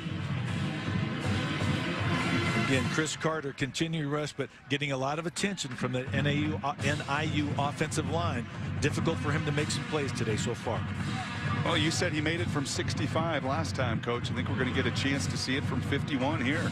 Well, he's got a strong leg. Literally, Coach Matukewicz said he could kick down this door, and it was a big door. He's got a strong leg. He's just never sure exactly where it's going to go. Planned to be a scholarship soccer player at Vanderbilt, and they cut their program. So he walked on at Illinois, and now in law school, walking on at Northern Illinois. Michael Klimowski's 51-yard attempt is easily good. Another 60-yarder at least. Klomowski boots it through. First points of the second half give the Huskies a 16-point lead in Boise. These Northern Illinois fans who traveled to Boise have witnessed Humanitarian Bowl history. The longest kick, a 51-yarder from Michael Klomowski. That is the longest field goal in Humanitarian Bowl, now the uDrove Humanitarian Bowl history. And I think Jake Kaufman has tied the record for sacks in a game, correct? And I think they're a lot warmer here tonight than they would be if they were back home in the county. Plus about 45 degrees, I think. Yeah, it's raining now, but it was a beautiful sunny day last couple of days. Northern Illinois has been here since Tuesday, as has Fresno State. Touchback on the kickoff from Klomowski. Tuesday night, Capital Bowl week continues. Southern Mississippi with their potent offensive attack against the stout Louisville defense. It's Capital One Bowl Week, ESPN Tuesday, 8 Eastern. And if you like Chandler Harnish tonight, you're going to like quarterback Austin Davis for Southern Miss. He's why they're scoring 37 points a game. A dual threat himself, and it gets Charlie Strong and the pressure and the blitz, and you know what he's putting together with extra time to prepare. Watch in particular Austin Davis and his ability to run could be the X factor in that game. Slocum at tailback here for Fresno State. Fly sweep. Saunders has the corner, has room. Saunders wrestled out of bounds near the 35. Tommy Davis makes the stop. And I think we're going to see more of this, Coach. They're realizing between the hashes, and I get it, you want to run to set up the play action, but you got to get the speed. The playmakers like Saunders outside, be it through screens, be it through bubble screens. You've got to find a way to get this football on the perimeter. And that was an arm tackle away from going all the way. So they're going to come back to that play because that had a chance to score.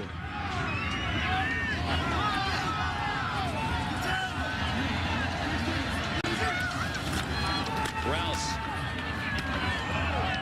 popped as he reaches the line of scrimmage. Tyrone Clark lays the lick on Robbie Rouse. So I'll ask you as a play caller, you did it for many years, Mike. You want to come into this game and run the ball. You want to run it to slow them down, to set up play action pass. But when is the point in the game to say, okay, that's not working, enough's enough, let's start spreading this thing out? Well, this is probably the point. Down 16 in the third quarter, down 16 in the second half. You've got to throw play action off the running looks. You've got to throw the open receivers in the flat right now. You throw to set up the run. First out of the Wildcat. Makes the first defender miss, but he is dragged down again for a minimal gain. Sean Progar, a guy who was supposed to go to Michigan, then there was the coaching change between Lloyd Card or Rich Rodriguez, so he was left without a scholarship, had to walk on officially at Northern Illinois. The Huskies gave him a scholarship as soon as it was available. Now a sophomore playmaking defensive end for Northern Illinois. Probably their best pure pass rusher and the most explosive defensive lineman they have. And a guy that Coach Dorner, I know, is watching. Remember, he commented on some of these guys that he has as a redshirt sophomore. He's going to get to use him for the next 2 years. On third down, Colburn completes. It's another third down conversion in the passing game for Fresno State. Isaiah Burse makes the catch and takes a big hit from Chris Smith, the tough tackling corner for the Huskies. He is a tough guy, and that's why, you know, he was our impact player today. A lot of these corners, they can cover, and he is their best cover guy. But look at the willingness to come in and tackle. And a lot like Isaiah Burse, maybe the cast isn't quite as big, but you can see the soft cast on his hand as well, playing through a broken hand.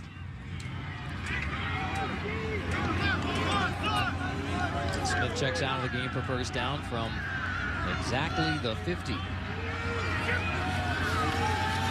Coleman pressured. There's the screen. And it's complete to Michael Harris, picking up about 8. We've been waiting for the screen to show up at some point for the Bulldogs. Well, they've been very good at it this season. It's been a part of their game plan, and Pat Hill's had success. He's got a big active offensive line, and when you're playing a front, Mike, that's as active as Northern Illinois is, isn't that a way to slow it down? No question. And again, you just got to get some plays going where you get a chance to get one of your backs out in space with the blockers ahead of him, whether it's inside or outside. The screen way is the best way internally to get that done. Colburn from under center out of the eye, handing off to Robbie Rouse. Makes the Husky defenders miss, and now Rouse spins down to the 22. Again, a little bit of using their own medicine against them, using the draw play, whether it's quarterback draw or tailback draw. And that's the first time Rouse has got a chance to show you what he can do in the open field. Great setup, nice blocking there to allow it to happen. They makes a move, puts a foot in the ground, and does it right there. And again, got the club. The club's bigger than the ball right there, it looks like to me, but gets the ball down the field. And you love those running backs that never slow down when they make a move. Yeah. Keep the speed up. Again, don't stop. Those are guys that go all the way. Longest run of the day for Robbie Rouse. He nearly doubles his rushing total on that play. He had 23 prior to the 21-yard run. Give it to him again. Rouse tries the stiff arm club. The stiff club arm. The stiff club arm, but when you've the got, ball Jefferson makes a stop. Yeah, and when you've got 5 Huskies bearing down on you, I felt in that first half, Fresno State 17 rushes, 25 yards. The game was played the way Northern Illinois wanted it. They wanted to throw a blanket. They wanted to suffocate the line of scrimmage and say, okay, Ryan Colburn, beat us with your arm. Okay, Fresno State receivers, beat us in space. You're really playing into their hands when you're continuing to run between the tackles. And even in that case, with 8 guys around the line of scrimmage, you try to run a toss to get outside of it. There's just simply too many guys. You can't get a helmet on a helmet. Fresno State needs to get in the end zone, trailing by 16. Leg block winding down. Here's the sweep again. Saunders again. Saunders cuts it back inside the 15. Move the chains. It'll be 1st and 10 from just outside the 10 for the Bulldogs. What they're doing right now is running to the edge, running away from that 8th and 9th defender in the boxes who's on the weak side. They're getting a hat on a hat. Brock, what you talked about on the outside, the receivers are doing a great job blocking the DBs for the Huskies. And we saw it on the first drive. The very first drive, the most success Fresno State had was what? It was on the perimeter. It was their speed advantage, speed like Burst and Saunders. Keep getting those guys in the open field. Out of the eye on 1st and 10. Rouse cuts right inside the 10. Tackled by Jake Kaufman. And a nice sportsmanship move there from the former Marine, Jake Kaufman, although I understand you are never a former Marine, always a Marine. The pat on the back of the helmet there for Robbie Rouse after he makes the stop. And more than likely his last game. At 6'5", 250, a bit undersized, doesn't run well enough. He even said, I'm probably going to go serve my country in some capacity again. And what a way to go out. But you like a motor like that on your team, regardless of where it is. Reminds me of the relentlessness of Chris Spielman, doesn't it? He's playing sideline to sideline. Harrison for the Wildcat. Harris stopped short, bring up 3rd down. By the way, I'm going to guess this is 4-down territory. They can get a 1st down, but they've got to get a touchdown here. Down 16, in my opinion, more than halfway through the 3rd quarter. I think this is 4-down territory. Fresno State has doubled their rushing yards of the first half on this drive. How much of that depends on this play, Coach? If you're looking at 4th and 1 or 2, because they can still get a 1st down versus an incomplete here, and you're looking at 4th and 5. Well, 13 points if you kick a field goal. It's a 2-possession ball game, whereas a touchdown makes it a 1-possession ball game. I'm thinking they're going to go for it. Colburn on 3rd down, pressured, he fumbles the football. Northern Illinois appears to recover. A red zone turnover for a Fresno State team, making them -11 on the year in the turnover margin. Butler forces the strip. The 4-down territory question becomes academic, obviously. And this is what I talked about. When you go up through the pocket, you know as a quarterback, you got to protect that ball. You got to feel the pressure from the side. Peripheral vision didn't happen that time. ESPN College Football, the uDrove Humanitarian Bowl, is brought to you by the Lexus December to Remember sales event, now for a limited time at your Lexus dealer, and Fidelity Investments. Turn here. In conjunction with the 2010 uDrove Humanitarian Bowl, Rockin' Bowl, and then tubing down the slopes. Mike, a former offensive coordinator and head coach in football, but how about the bowling form that we saw there from Northern Illinois? I understand you lend some coaching ability in bowling as well, as Harnish completes that pass Gain of 9. When you're an assistant coach at a state university, you teach a lot of activity classes. The style was not great, but the pin action was awesome on that. And that's what you teach. If you can't hit that head pin, you better have great pin action. So you went from splitting the 7-10 to splitting your backs. That's exactly right. Split back attack. Did you ever coach the tubing down the slopes or the sledding that we saw? I didn't, because it never snowed very much at Cal State Hayward. But the reality was, those kids had a great time, and I couldn't coach them up on that anyway. And Brian Coffer's getting ready to make you an analyst on Winter X.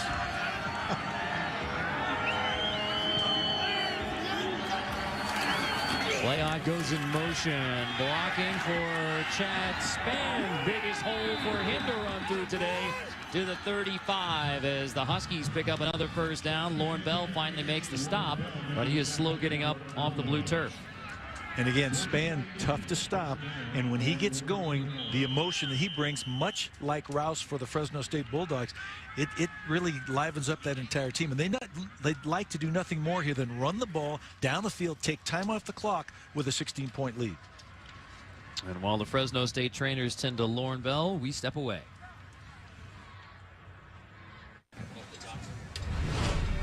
Northern Illinois has a terrific running back tradition. LaShawn Johnson led the nation in 1993 in rushing. Michael Turner, a two-time All-American.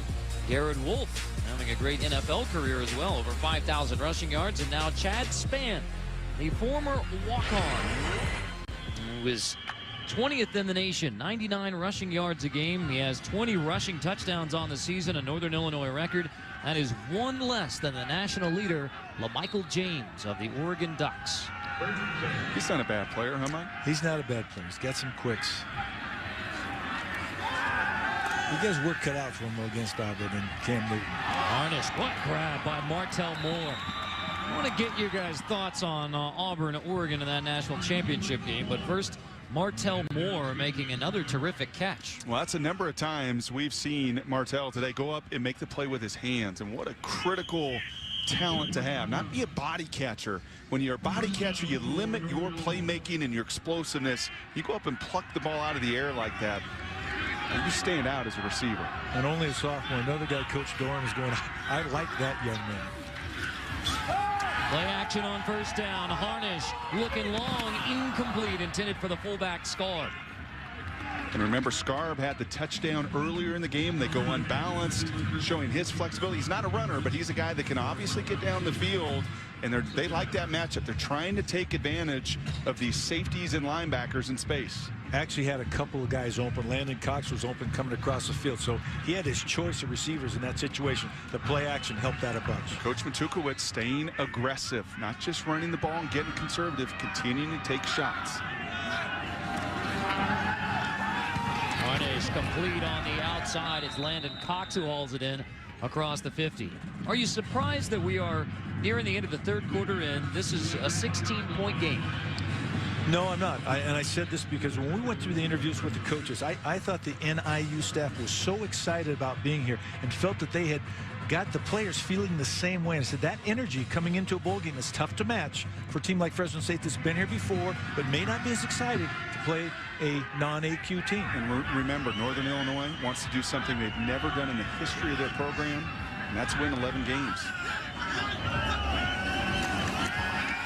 Third down, Harnish to the air again, complete, first down again. It's Willie Clark, the Huskies' leading receiver, who's dragged down inside the 20 by Lauren Bell. And emotion and attitude and all of those things are important, but ultimately on this field, it's execution. And in the passing game and the balance and the run pass, it's been too much for Fresno State defensively to handle. Nice job by Willie Clark to find the hole in the zone there and sit in it. And don't run through it. Don't run to be covered, but sit down in the open area.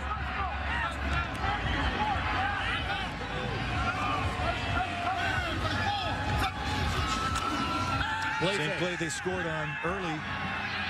Just a little high on the overthrow. Same motion, end over situation. Again, we'll maybe take a look here and see, but the exact same play they scored on at the end of the half. You see the motion here, 34 coming across. No receiver on that side, and he's bending it back. And again, now the safety's there a little bit, but still beaten on the play. And one of the few misses since early in the game for Harnish. If he is accurate on that throw, it's another touchdown for Northern Illinois.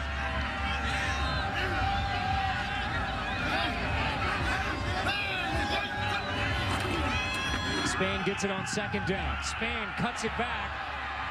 Touchdown, Huskies in Chad Spain. 21st rushing touchdown of the season for the senior from Indianapolis. That may be the nail in the coffin. Fresno State has been outscored in the second and fourth quarters. They're going to have to change that if they expect to get back in this ball game tonight. Well, great push there on the edge, and a lot like Fresno State's playmakers, you give Spain just a little bit of space, and he's going to make you pay. Just too much balance, too much innovation. They've out-schemed them, they've outplayed them, and they've out-hustled them, and Northern Illinois right now in complete control. Chad Spain, the former walk-on player, had never doubted my ability. He came to Northern Illinois as a walk-on. 2 weeks into his Husky career, he had a scholarship. Says, I'm going to answer the football phone if it rings, but if not, I'm going to go back to hometown Indianapolis and be a coach and a teacher. Capital One Bowl Week continues on ESPN Wednesday night. The Utah Utes take on Kellen Moore and the Boise State Broncos, who usually call this stadium home. The Mako Bowl, Las Vegas. Wednesday, 8 Eastern, also available online and on your phone. Kellen Moore, I believe, is the best quarterback in the nation. I would have voted for him. I think Cam Newton is the best football player. But Kellen Moore, with his, he's not the tallest guy, not the fastest guy, not the strongest arm, but he throws people open. He's got great vision and decision. Now, you would have voted him what? Best quarterback. David O'Brien Award. Perfect. Yes. Not Heisman Trophy. No, not Heisman. Clearly won one. What about Andrew Luck? I still think Andrew Luck is a great football player and a bigger physical specimen, but what Kellen Moore has accomplished, not just this year, but over his entire career, he is just so good and so cerebral. Chad Spain and his guys right now in complete control, and if you're Fresno State, you must start making the explosive play. Lamovsky. Got a chance for a return here now. Instead, Burris is wrestled down near the 27. But you're right. Right now, Fresno State has to take some chances. They've got to rip and strip on defense, get some turnovers. They've got to score fairly quickly. 0-5 versus the non-automatic qualifying teams. That's basically the teams who aren't from the 6 conferences who have automatic qualifying bids into the BCS Bowls, such as Northern Illinois out of the MAC. Fresno State really hangs its hat on the anyone, anywhere, anytime, going to play the big programs, beating the big programs. They won 7 of their last 10 against the automatic qualifying BCS schools. As Colburn scrambles away from pressure, heaves it downfield. It's caught. Raphael, the fullback, bailing out his quarterback. Colburn finally wrestled down at the 45. And remember that Fresno State is 2-0 in bowl games on this blue turf, so let's not rule them out yet. And if I'm Fresno State, it's got to go up tempo, doesn't it, Coach? You're down 23, nearing the 4th quarter. This is not rush. It doesn't have to be full-on no huddle, but it better be your 2-minute drill to get as many plays as possible to try to chip away at this deficit. You're absolutely right. They're 3 full scores down. 3 scores down, 3 possessions. They're going to get that, but they've got to make them all count. Wildcat here. It's Michael Harris. Takes the direct snap, fly sweep. Saunders drilled as he reaches the 45. Fresno State the last 2 years outscored in the 4th quarter in their bowl games 34-10, and losses to Colorado State and Wyoming, both of those games, the New Mexico Bowl. If they're going to come back and win the 2010 uDrove Humanitarian Bowl, they're going to have to flip that script and have a big comeback in the 4th. Well, one challenge for Coach Doran next year is he's going to lose a lot of veteran leadership. And if one thing has emerged, the Jake Kaufmans of the world on this team, the Chad Spains, the leadership. Now, Coach told us and said, hey, it's not the coaches that have had the success this season. It's been the leadership. 7 seniors defensively, really led by that guy and their leader. And how about Coach Matukewicz tonight? He's got to love the effort of his Huskies.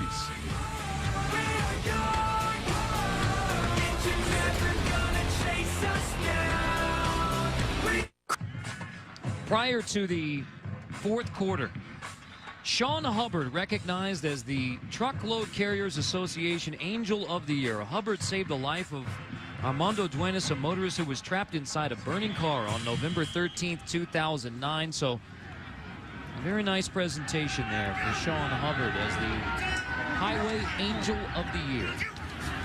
Fourth quarter of the uDrove Humanitarian Bowl from Boise, Idaho. Carter Blackburn with Brock Heward, Mike Bellotti, and Shelly Smith. The 23-point lead for Northern Illinois. Either the Huskies are going to win a school record 11th straight game, or we're going to have a tremendous comeback in bowl game number 2 of the year. Certainly Fresno would prefer the latter.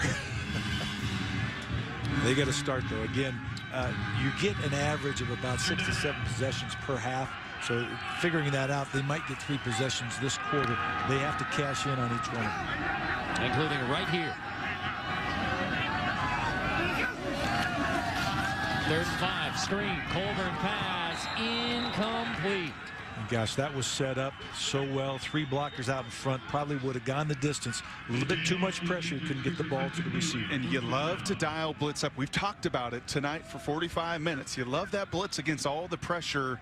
And you're exactly right. 2 linemen out there, just 1 defender for Northern Illinois. That was the right call, just a lack of execution. Have to go for it here, don't you? Absolutely. And the Bulldogs do. The interesting thing here will be whether or not NIU comes with pressure. They want to get the ball out of the hand quickly, I would assume. Colburn to throw on 4th down. It is batted away, incomplete, intended for Evans. Chris Smith knocks it away from Rashad Evans. Again, that was no pressure. That was just a 4-man rush, but great play by the corner, showing that anticipation. And those corners, the eyes in with the quarterback. He sees the quick drop. We saw Smith earlier in the game on a quick drop with a little hit route, make a play. The difference tonight, Northern Illinois, more plays on the field.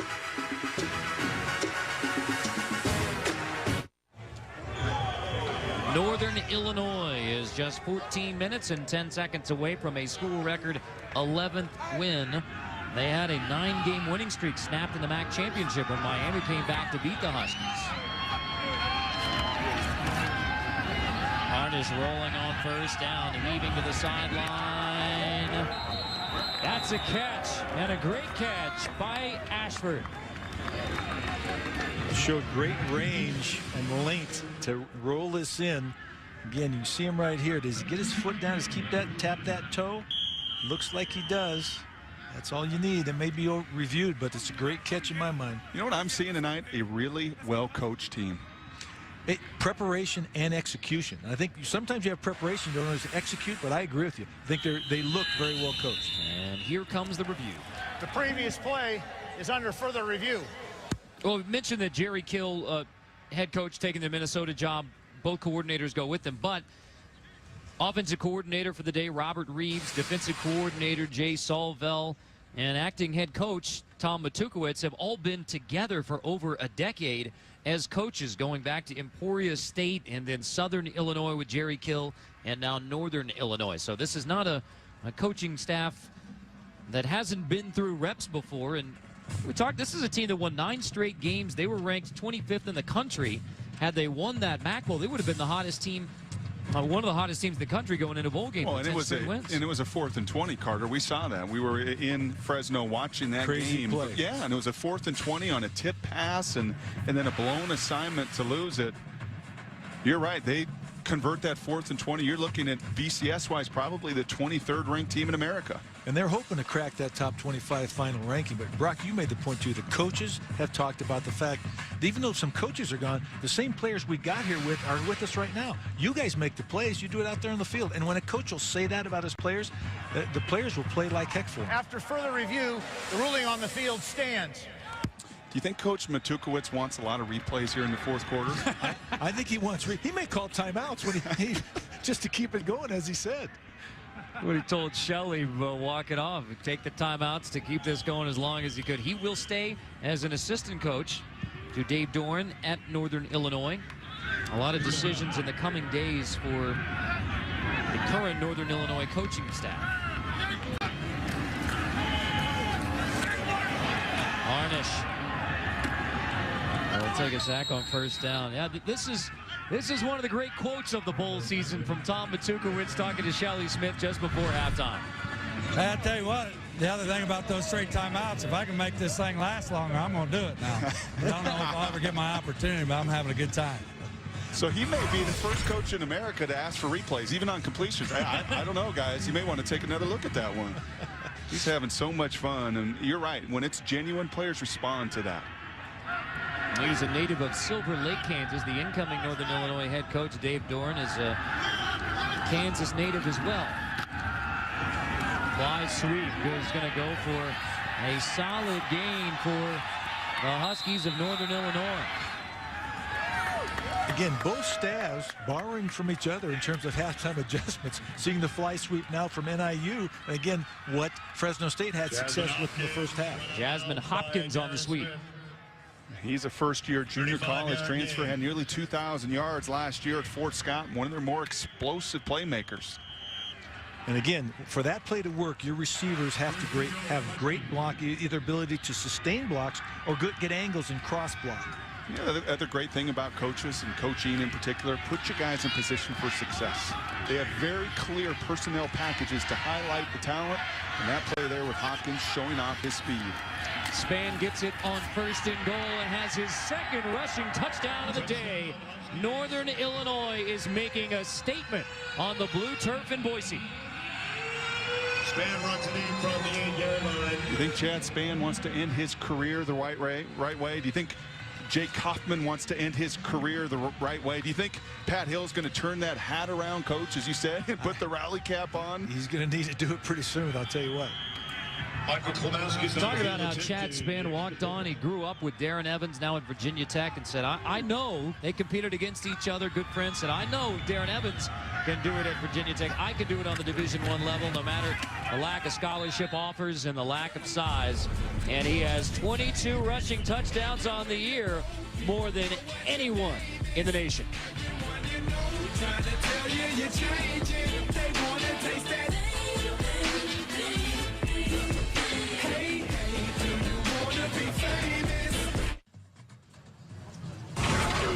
ESPN College Football, the uDrove Humanitarian Bowl, is brought to you by your friends at uDrove and the Capital One Venture card.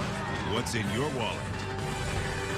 Dylan Hargrew, Sam Rogers, Teddy Culbertson entertaining the fans outside of Bronco Stadium here. They'll all be competing in the Winter X Games, January 28th through the 31st on ESPN from Aspen, Colorado. And just full disclosure, since we've been together all year, Mike and I were really pulling for you to get on there and try one of those, Carter. Well, I did. They just got cut. It's on the editing room floor. Couldn't fit in the Elvis machine.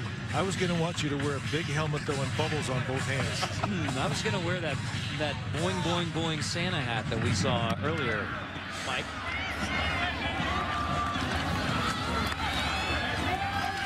Burris picks it up on the bounce to the 28. Let's check in with Chris Fowler. All right, Carter, thanks. After your game, it's off to New Orleans. Jarrell Jernigan of Troy has scored touchdowns 5 different ways this season. They'll take on an Ohio team trying to build on the MAC momentum. Northern Illinois, North versus South. Arnold Carriers New Orleans Bowl coming up next. You guys? Chris, MAC momentum in bowl games has been rare. The MAC has lost 14 of its last 15 bowl games. Central Michigan snapped a 14-game losing streak by the Gauntlet. Double OT game, the GMAC Bowl in Mobile against Troy. And we're going to be in Mobile at the end of this bowl season for the GoDaddy of them all. The GoDaddy.com Bowl. Should I trademark that now in case it goes on for 125 years? That's a big win for Northern Illinois and the MAC. I mean, it's a conference that's lost 3 head coaches, including Jerry Kill during the last couple of weeks. But a 30-point edge. It could be back-to-back MAC Bowl wins. No, you're right. It's a statement. And Fresno State is a national team. Your win is not against the Sun Belt team. And heck, there's still 12 minutes to go in this one. But this really would, for the MAC, a conference that has struggled so mightily in these situations, to have the dominating effort we've seen tonight. Another MAC team. Ohio will be looking for its first bowl win ever against Troy in the R+L Carriers New Orleans Bowl coming up next. And Pat Hill's a great coach. Don't let what happens here tonight affect that decision, because he's gotten 8 or 9 wins every single year, and he plays the best teams in the country anywhere, anytime. 11 bowls in 12 years for Fresno State. Evans wrestled down by Tyrone Clark. Oh, and Pat Hill was very honest with us yesterday. Many of these losses to the non-automatic qualifying schools have been against very good teams, an Air Force team, a Tulsa team, and he ranked this one. He knew coming into this it would be a heck of a dogfight. Watching the level of detail, the preparation, the talent, the speed, he felt like this Northern Illinois team was going to be a very difficult matchup for him. Well, and he's run into a buzzsaw tonight. I mean, this is a great football team that lost a game they probably shouldn't have lost in the championship, and obviously came out tonight with a vengeance. On 4th down, Rouse across the first down marker. That'll move the chains. Still surprised, though, that Fresno's not going no huddle. I guess they've decided that their best deal is to huddle up each time and get the best play in and get the substitution groups right. And to me, this has almost been less about Fresno State. They have the one mistake, but much more about Northern Illinois, really on both sides of the ball.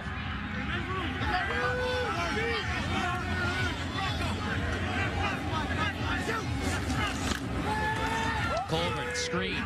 Ellis, or rather Harris, gets it on 1st down, and the screen produces a 1st down for Fresno State. Tuesday night Capital One Bowl week continues. Southern Miss versus Louisville, and the Beeple Brady's Bowl, St. Petersburg, Tuesday, 8 Eastern. Larry Fedora, head coach at Southern Miss. Charlie Strong, head coach in Louisville. They used to be on the staff together at Florida on the opposite sides of the football, and not surprisingly, Larry Fedora's Southern Miss team, excellent offense. Charlie Strong's Louisville team, excellent defense. Louisville used to be known for the high scoring, but they're the 15th rated defense in the nation right now. It'd be interesting to see whether defense trumps offense in that situation. And what a credit to Charlie Strong, year 1.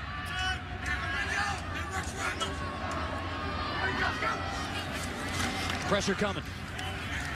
Colburn evades it, but not for long. Jefferson ends up with the sack. The Bowl Jefferson, the sophomore from Chicago, has been making plays in the middle of the Northern Illinois defense today. Combination of pressure and tight man coverage. No free safety. That was 0 coverage. Everybody well handled down the field.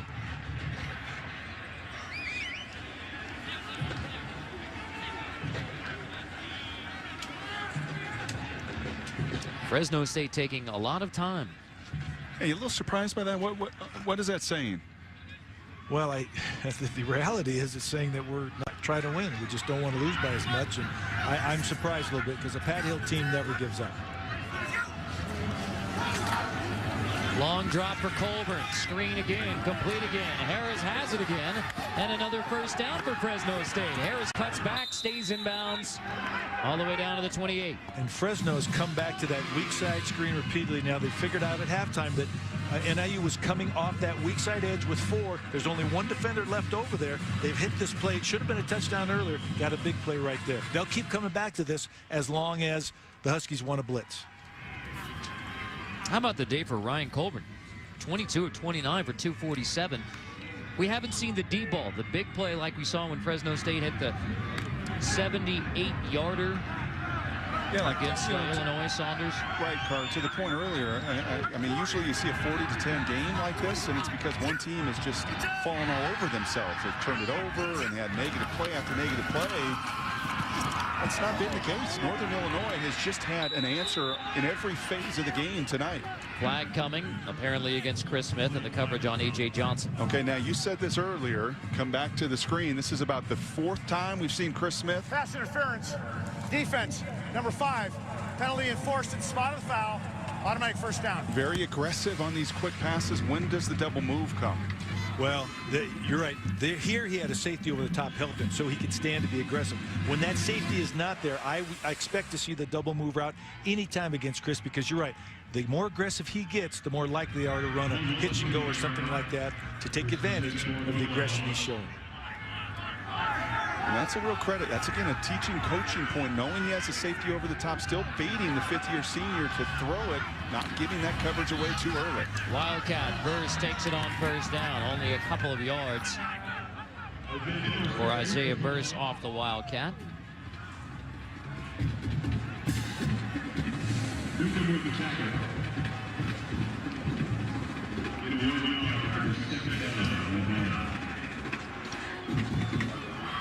Well, I tell you what, I think the biggest thing is they've got to get a touchdown here, and they're not going to settle for a field goal. They may surprise me, but the reality is they got to get in the end zone.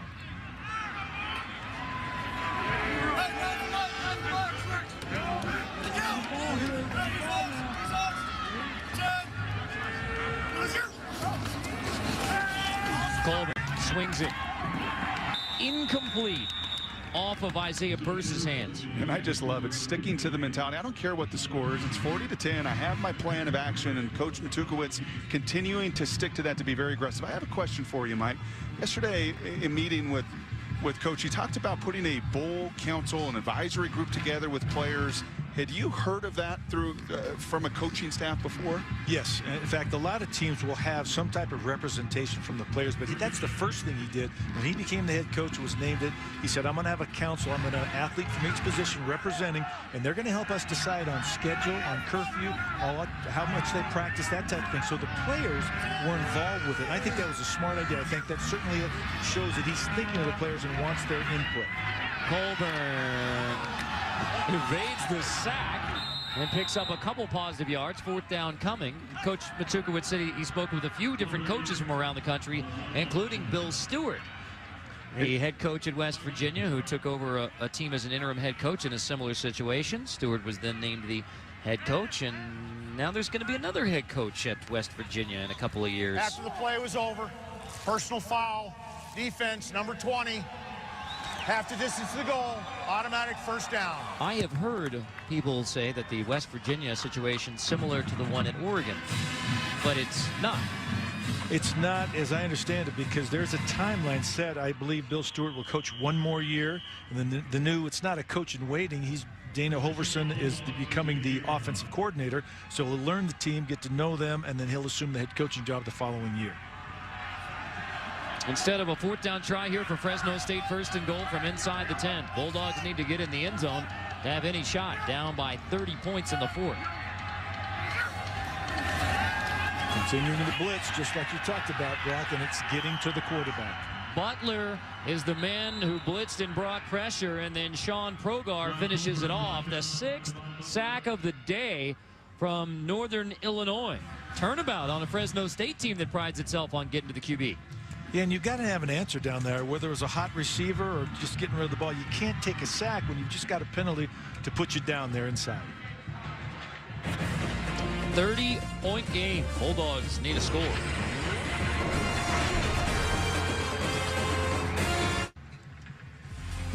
Great tradition of Capital One Bowl Week. Both teams, Northern Illinois and Fresno State, in the Boise area, visiting local hospitals, the St. Luke's Medical Center Pediatric Floor and the Veterans Hospital here in Boise, Idaho. That's a great shot there of Chandler Harnish, the quarterback for Northern Illinois.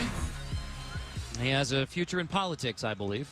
You know, it's great for the people they visit, but I'll tell you what, the players get a lot out of that too. It makes them feel so good and appreciate their own health and welfare.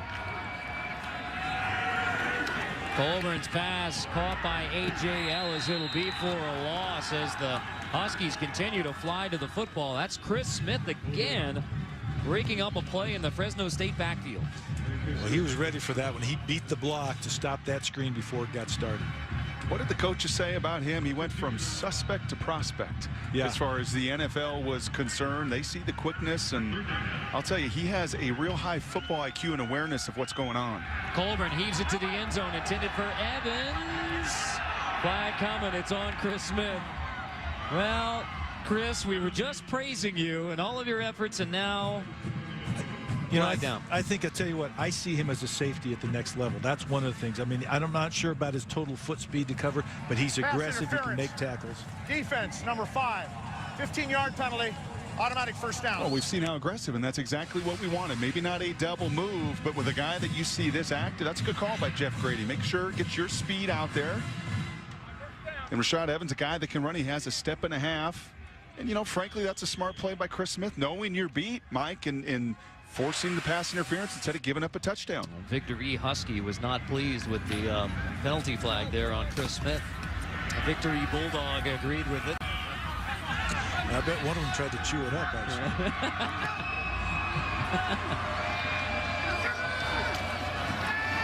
First down from just outside the 10. Colburn goes right back to Rashad Evans for the touchdown.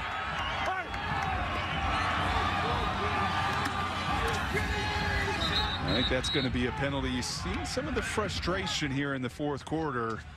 Some extracurricular activities. I think that's going to be on Evans for throwing the football. And again, the other question is whether Fresno will try an onside kick to try and maintain possession. Unsportsmanlike conduct, offense number 11. That penalty will be enforced on the ensuing kickoff. And now when it's a 15-yard penalty on the kickoff, unfortunately, you don't probably onside from your own 15-yard line, because if you don't get it, that's too great a field position. So Evans gets the touchdown, and then let's see what happens after the play. He tosses it at the cornerback, Patrick George. That's an easy automatic flag, 15-yard penalty. Fresno State in the end zone for the first time since their opening drive. But the Bulldogs still down big, kicking off from their own 15 when we come back.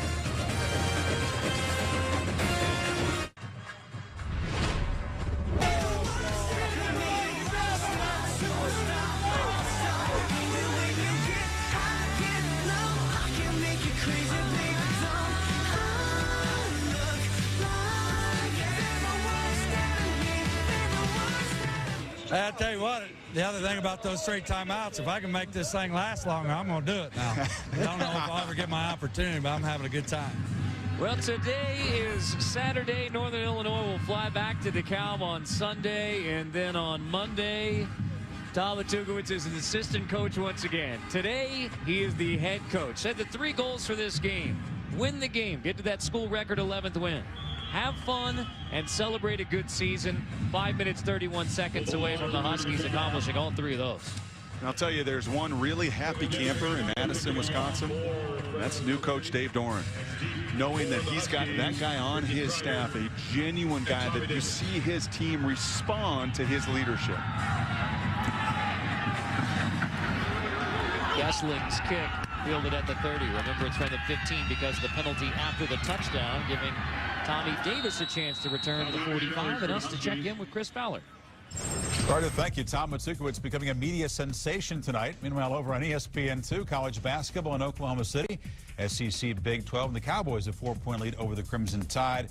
Final 3 minutes of the game. Coming up next, here's a quarterback combination for Ohio University. They'll run the pistol formation against Troy out of the Sun Belt, the R&L Carriers New Orleans Bowl, after we get finished in the blue rug. Back to you guys. Media sensation Tom Matukewicz and the Northern Illinois Huskies now 5:23 away from making it back-to-back wins for MAC teams in bowl games after that thrilling win last year, the GMAC Bowl, and now Ohio's going to take on Troy next. Is that pass complete to the 30? The frozen tundra of TCF Bank Stadium in Minnesota will host ESPN's Monday Night Football, 8:30 Eastern. Bears versus Vikings coverage begins 7 Eastern with Monday Night Countdown served by Applebee's. No Brett Favre in the lineup for the Vikings. Adrian Peterson can run in any conditions, any field, anywhere. And Jay Cutler, better hope it's not windy. You can play in cold, really. Quarterbacks in snow even. It's the wind and the cold that just makes it miserable. Oh boy, that is going to be a cold Gatorade dump. Mike, prepare us here for what a coach is thinking. Closing minutes now. Tom Matukewicz has never been a head coach at any level. He has not experienced the Gatorade dump. You know, you're never ready for it because you're just so excited and happy. You hope that it happens, in all honesty. Oh, come on, guys. He's going to lap it up. Are you kidding me? He's not going to run. He's going to stand underneath it and want to be bathed in Gatorade. You know, he's got the pedal to the metal still, though. They're throwing the ball in the fourth quarter ahead by how much? 23 points. And again, but he's not going to be a head coach any longer, so nobody can accuse him of running up the score. That's right. Let it fly. Like, hey, let's go out and have some fun. Let the kids play. But Tom Matukewicz did say it's his goal to be a head coach at some point, so it would be looking like a bowl win here in his turn as interim head coach. But one of the reasons he decided to stay with Dave Dorn in Northern Illinois, new head coach, rather than moving on, was to be part of another coaching staff. He's been part of Jerry Kill's for 11 years, and that opportunity to get some new exposure to new ideas, meet new people, and hopefully become a head coach down the road. That's right. In fact, yesterday, quoted as saying, I've learned everything from Coach Kill, and I've taken in all of those teachable moments, and now I'm ready to learn a new plan, a new way to win. It's expanding your horizons. It's expanding your network and looking at somewhat new ideas on how to do things and how to build a winning plan. And he was very emphatic as well, saying there are no negatives in this. Jerry Kill moving on after 3 seasons. Remember, 2007, Northern Illinois was a 2-10 football team. 3 straight bowl games. If they can close this out, it'll be a school record, 11 wins. So Coach Matukewicz saying, hey, happy for Jerry Kill, happy for the coaches who are going to be with him in Minnesota, that they have a chance to coach in the Big Ten. They've elevated Northern Illinois' football program, and now it's job of Dave Dorn in the next staff. Oh, are they waiting on us? Are they waiting on us for the Gatorade dump? Not yet. Not yet. The players are having fun on the sidelines too, which is good. Jordan Delegal appears to be leading the charge here.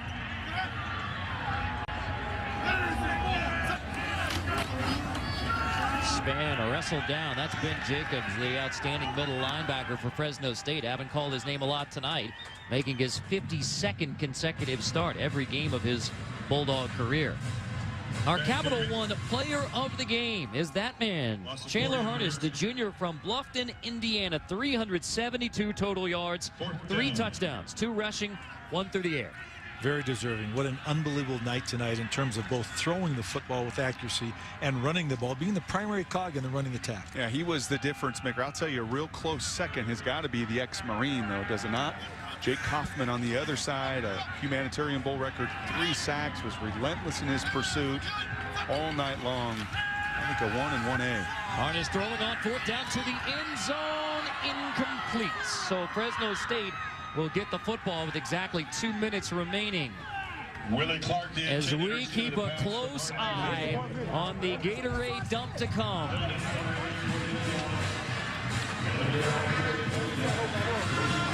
Coming up after the game, ESPN, the 2010 R&L Carriers New Orleans Bowl, Ohio versus Troy. Then tune into ESPN News for post-game extra to wrap up our game immediately following this game. Log on to ESPN3.com for live coverage of the uDrove Humanitarian Bowl trophy ceremony.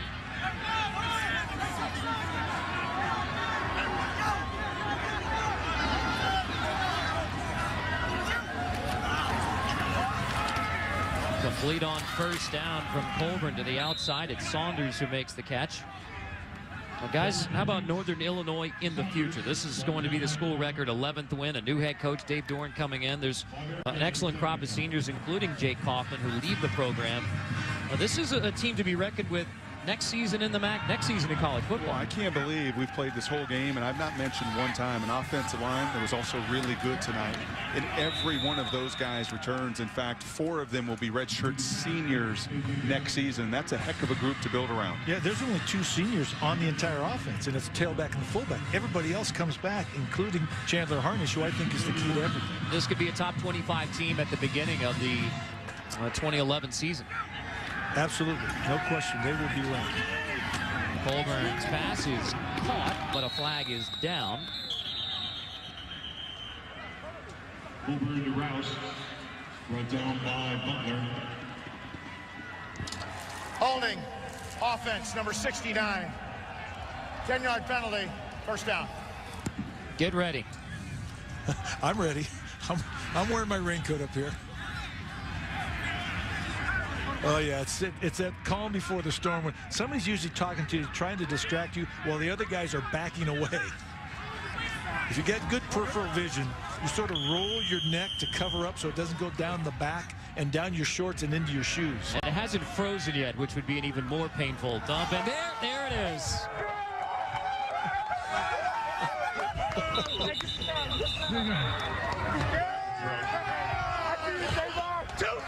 You feel the enthusiasm that we felt from the Northern Illinois coaching staff, from the Northern Illinois players.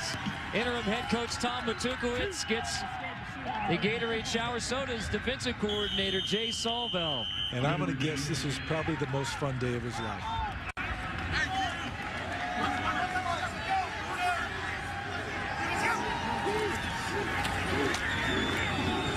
Less than a minute to go. That pass is incomplete, stopping the clock at 45.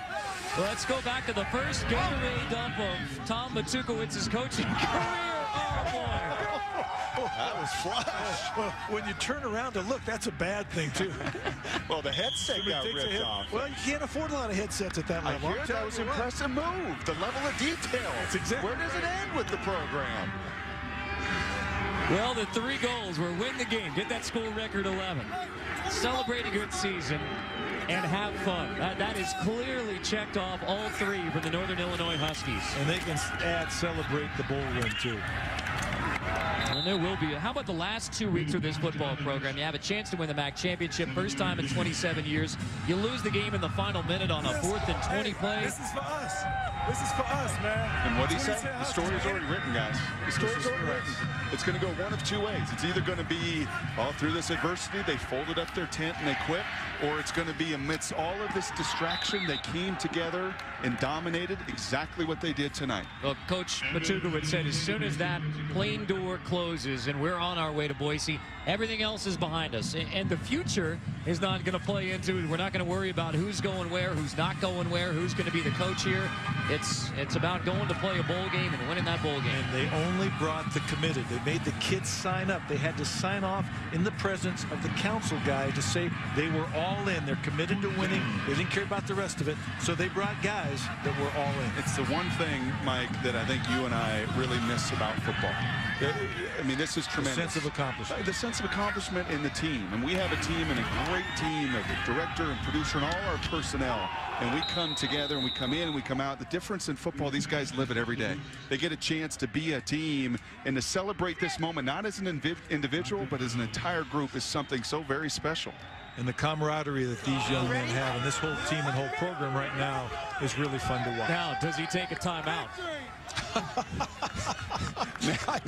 Now what does Shelley have in store? What does he have in store for Shelley after this game too? I think it's must-watch TV. He said it's reality TV at its best. Watching this team unfold, watching them come here for this game is reality TV at its best. He's cleaning up the field, too. That is a coach enjoying his time as the head man. A very good Northern Illinois football team takes care of business at the 2010 uDrove Humanitarian Bowl, a school record 11th win. The players hoist interim head coach Tom Matukewicz onto the field here in Boise.